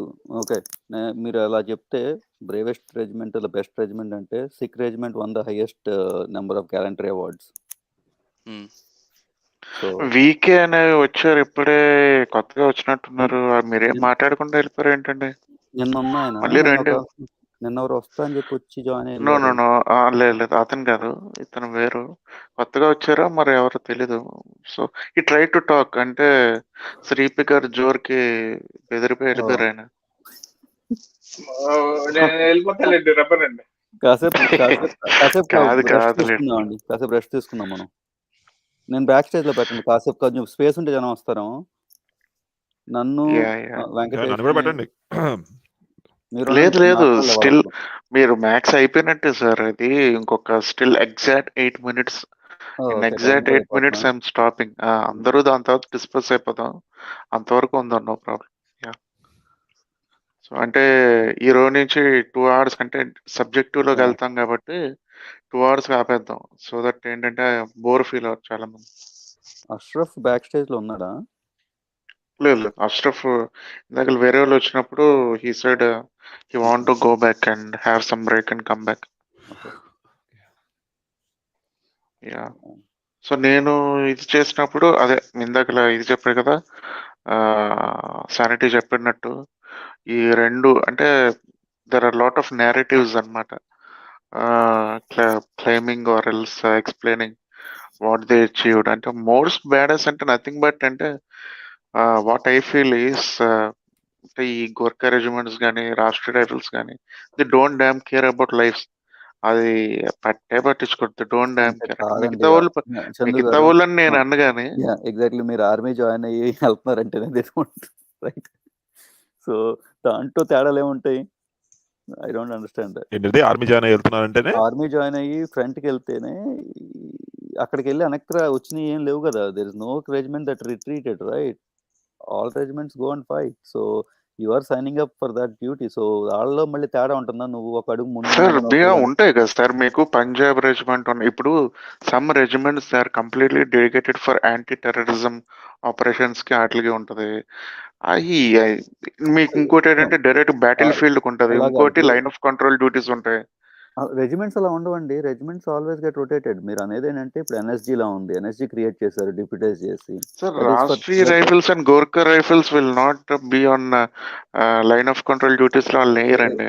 వాళ్ళు స్పెషల్ డ్యూటీస్ ఉంటాయి వాళ్ళకి. ఎగ్జాక్ట్లీ. సో అవి క్రియేట్ చేసి ఒక సర్టన్ దానికి. సో మీరు బార్డర్ లో ఈ బార్డర్ సెక్యూరిటీ ఫోర్స్ కాకుండా పారామిలిటరీ కాకుండా మిలిటరీ వాళ్ళు ఉంటే ఫ్రంట్కి వెళ్ళి వార్ అవుతున్నప్పుడు any regiment can be rotated there, right? It's not like only certain regiments. In that purpose, yes. Yeah. So ఆ లెక్కలో సో మన ఈ రెజిమెంట్ పిరికిదని చెప్పి ఇంకో రెజిమెంట్ అలా ఉండదు కదా. పిరికిదని నేను అంటలేదు సార్, పిరికిది ఏది కాదు. కాకపోతే దే ఆర్ స్పెషలిస్ట్ అంటున్నాను. మీకు దాంట్లోనే bold and people, some people are specialist in separate. ఇప్పుడు ఎన్ఎస్జీ ఉన్నది, నేషనల్ సెక్యూరిటీ గార్డ్స్ ఉన్నారు. వాళ్ళు ఆర్మీ అని అంటారా? వాళ్ళు ఆర్మీని మనం కలపలేము, ఎందుకంటే they are specially trained for some other extra purpose కోసం కదా. Deputized from the army, right? Army నుంచే వస్తారు, but they are trained specially for different purpose కదా. ఆర్ఆర్ కూడా రెగ్యులర్ రెజిమెంట్ కాదని చెప్తున్నారు. అదేంటో నేననేది అదే, అది రెగ్యులర్ రెజిమెంట్ కాదు, అది స్పెషలైజ్డ్. అది స్పెషలైజ్డ్ ఆపరేషన్స్ కోసం పెట్టింది counter insurgency force. Okay, it's not a regiment. And ఆర్మీలో కొంతమంది దేశం మీద ప్రేమతో జాయిన్ అవుతారు, కొంతమందికి జాయిన్ అయిన తర్వాత వస్తుంది బేసిక్ గా. సో రకరకాల కాంబినేషన్ కూడా అంటే ఉంటుంది కదా. కొంచెం కూడా లేకుండా జాయిన్ అయ్యే వాళ్ళు ఉంటారండి. ప్యూర్ గా ఉద్యోగం యాక్చువల్గా in army narrative Rashtriya rifles ఏమంటారంటే they are back benchers of Indian army అంటారు. అది అంటే ద మోస్ట్ బ్యాడెస్ట్ రెజిమెంట్ వాళ్ళు. ఓకే, ఎన్ఎస్జీ లానే అయితే mike. So RR is like NSG, basically they can deputize to RR. Yeah, అంటే ఓన్లీ ఫర్ టెర్రరిజం, అంటే ఇంకా complete notorious anti terrorism squad లో ఉంటారు వాళ్ళు. అంటే కాదండి, తేడా ఎక్కడ వస్తుందంటే టెర్రరిజం అంటే you fight in urban warfare, right? Normal army tactics are all for plain fields and battle field operations, right? ఇప్పుడు మీకు ఇన్ఫాంట్రీ వెళ్తుంది, వెనక ఆర్మర్ వస్తుంది, లేకపోతే ఆర్మర్ ముందు వెళ్తుంది, వెనక ఇన్ఫాంట్రీ వస్తుంది, ఆర్టిలరీ సపోర్ట్ ఉంటుంది. If you are doing an urban warfare like anti terrorism, you can't use all of those units. So that's a completely different way of training. So that's why they form this unit and they train separately. అందుకని మీరు అవును, each special unit has its own different purpose అండి కదా. So ఎన్ఎస్జీకి వేరు ఉంటుంది. అలాగే RR ఏంటంటే మీకు క్లియర్గా చెప్పాలంటే ఇప్పుడు నార్మల్గా ఒక ఏరియా, ఇప్పుడు for example if you have given an urban area or a city area with a radius of 1 kilometer, 1 kilometer radius complete lo, you have 5,000 houses, but you have only one black ship in it with a heavy armor and ammunition and everything, explosives. కానీ వాళ్ళకి ఎలా training ఇస్తారంటే ఎవరూ disturb అవ్వకుండా వెళ్ళి అది ఏవి blast అవ్వకుండా, రాంగ్ డూయింగ్స్ ఏమీ అవ్వకుండా అని కిల్ చేసి వస్తారు వాళ్ళు. They are specially trained in that. అన్ని డిపార్ట్మెంట్స్ అలా చేయవు ఆర్మీలో, వాళ్ళకి అంత ఇది ఉండదు. అలా ట్రైన్ కూడా ఎవరండి వాళ్ళు? మీరు అనేది ఏంటంటే బేసిక్గా they are designated for that kind of things. They are specialized, basically SWAT team la andi. So the question is, SWAT team lo police adu ekku badass, మామూలు police adu ekku badass అంటే I don't have an answer for that. ఎందుకంటే మీరు police వ్యవస్థ గురించి కూడా ఒక discussion పెట్టండి going forward. Police వ్యవస్థ కన్నా అండి, I would rather ask how does what is the relation between the public and the police in India, and how does the police view the public and the public view the police in India, in the whole societal context, not just on the exactly.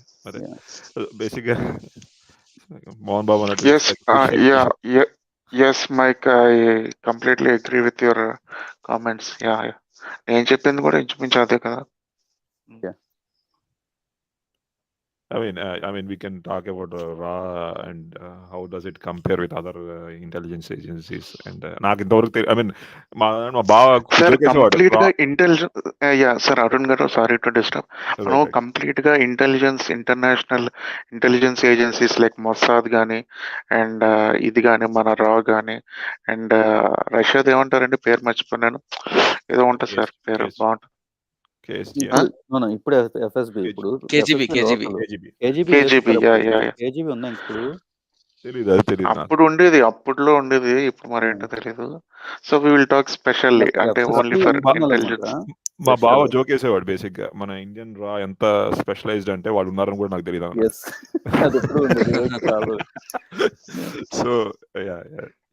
So baby వాళ్ళకి వాళ్ళ ఏ organisation మనకు తెలియదు అంటే baby they are like either too specialized or they just don't care. రెండైనా అయ్యొచ్చు. SVR అంటే ఇప్పుడు foreign intelligence service of Russian federation or SVRRF అంట, రష్యా వాళ్ళది. ఇంటర్నల్ ఎఫ్ఎస్పి అని తెలుసు నాకు. సో రేపు still we have 3 minutes more.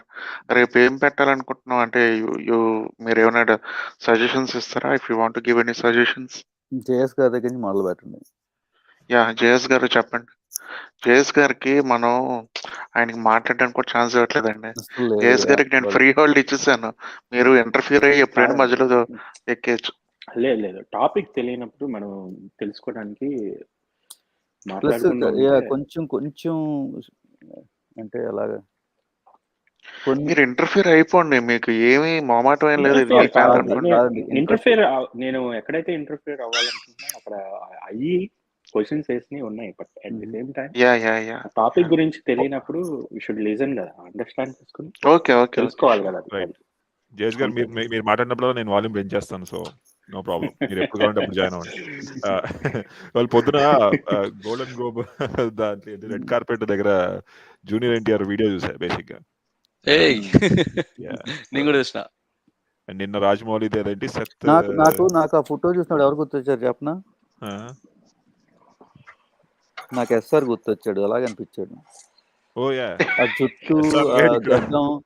జుట్టు గెడ్డం చూసి ఎస్ఆర్ లో ఉన్నాడు. ఎన్టీఆర్ ఫ్యాన్స్ అందరికి ఇచ్చే విజ్ఞప్తి, ఆ కమెంట్ కి నాకు సంబంధం లేదు. కాదు, ఎస్ఆర్ ఎన్టీఆర్ లా లేడు అనిపించలేదు నాకు. అది ఆర్డెస్ ఏంటంటే నాకు ఏంటి ఎన్టీఆర్ ఎస్ఆర్ లా. ఇప్పుడు నాకు అర్థం కాదు ఏంటంటే ఎన్టీఆర్ ఫ్యాన్స్ ని ఎవరు వేసుకుంటారు? ఎస్ఆర్ వేసుకుంటారు. నాకు సంబంధం లేదు. డ్రాగ్స్ ఎవరిని వేసుకున్నా పర్లేదు, మమ్మల్ని వేసుకోకుండా నాకు సంబంధం లేదు ఆ కామెంట్ తోటి. చందు గారు, నాకు పొద్దున ఇప్పుడు ఐడియా వచ్చిందండి. నన్ను అనుకుంటా, ఈ what drives fanism or fans are fanatical behaviour అంటే పెద్ద ఇష్యూల్లో కాదు, మనం చిన్న చిన్న వాటి గురించి మాట్లాడుతున్నాం. మేబీ అది రేపటి టాపిక్ లో పెట్టచ్చు చందు. కొంచెం కారం కూడా తినవసరం. What is red wine? కాదు, మీరు ఆవకాయ పికిల్ పక్కన పెట్టుకుంటారు. Chandu you can have fandom అని పెట్టి how much is too much అని పెట్టొచ్చు. Like you know how far is too far. అర్థమైంది. టూ ఎసోటెరిక్ గా ఉంది. కొంచెం basic root grass roots level నుంచి రండి. అసలు ఎప్పుడు ఫస్ట్ టైం ఎప్పుడు మీరు నచ్చాడు ఒక హీరో, ఎప్పుడు మీరు హీరో కాదు ఎవరైనా అవచ్చు కదా. ఫ్యానిజం వాట్ ఆర్ ద ఏంటి అలాగ పెట్టండి. ఇజం పెడితే కొంచెం మనకి కిక్ అవుతుంది. అంటే మీరు ఈ బిహేవియర్ ని సైకాలజీతో ఇంటర్లింక్ చేసి అనాలిసిస్ చేయాలనుకుంటున్నారా? ఎలా అయినా ఏ పాతైనా ఎవరిని వచ్చి చెప్పగలిగితే అంటే అది ఖచ్చితంగా. కాదు, what is the base emotion in us that is driving us to do that? That's my question. Ade I got it. So Drax garu, one interesting thing, are you a fan of anyone, not just movies? Before that I want to and thank you for joining us in the live. For everyone, we are ending the session and tomorrow we are coming with another topic. Thanking you, sign off. And mana streaming మాత్రమే ఆపుతున్నాను. You can stay here. Happy hour starts now. But before that అండి, నాకు ఒక question ఉంది. ఇంకా happy మీరు అడిగారు కదా fan అని. ఒక నిమిషం హ్యాపీ అవర్ స్టార్ట్ అయిందా? అవలా ఇంకా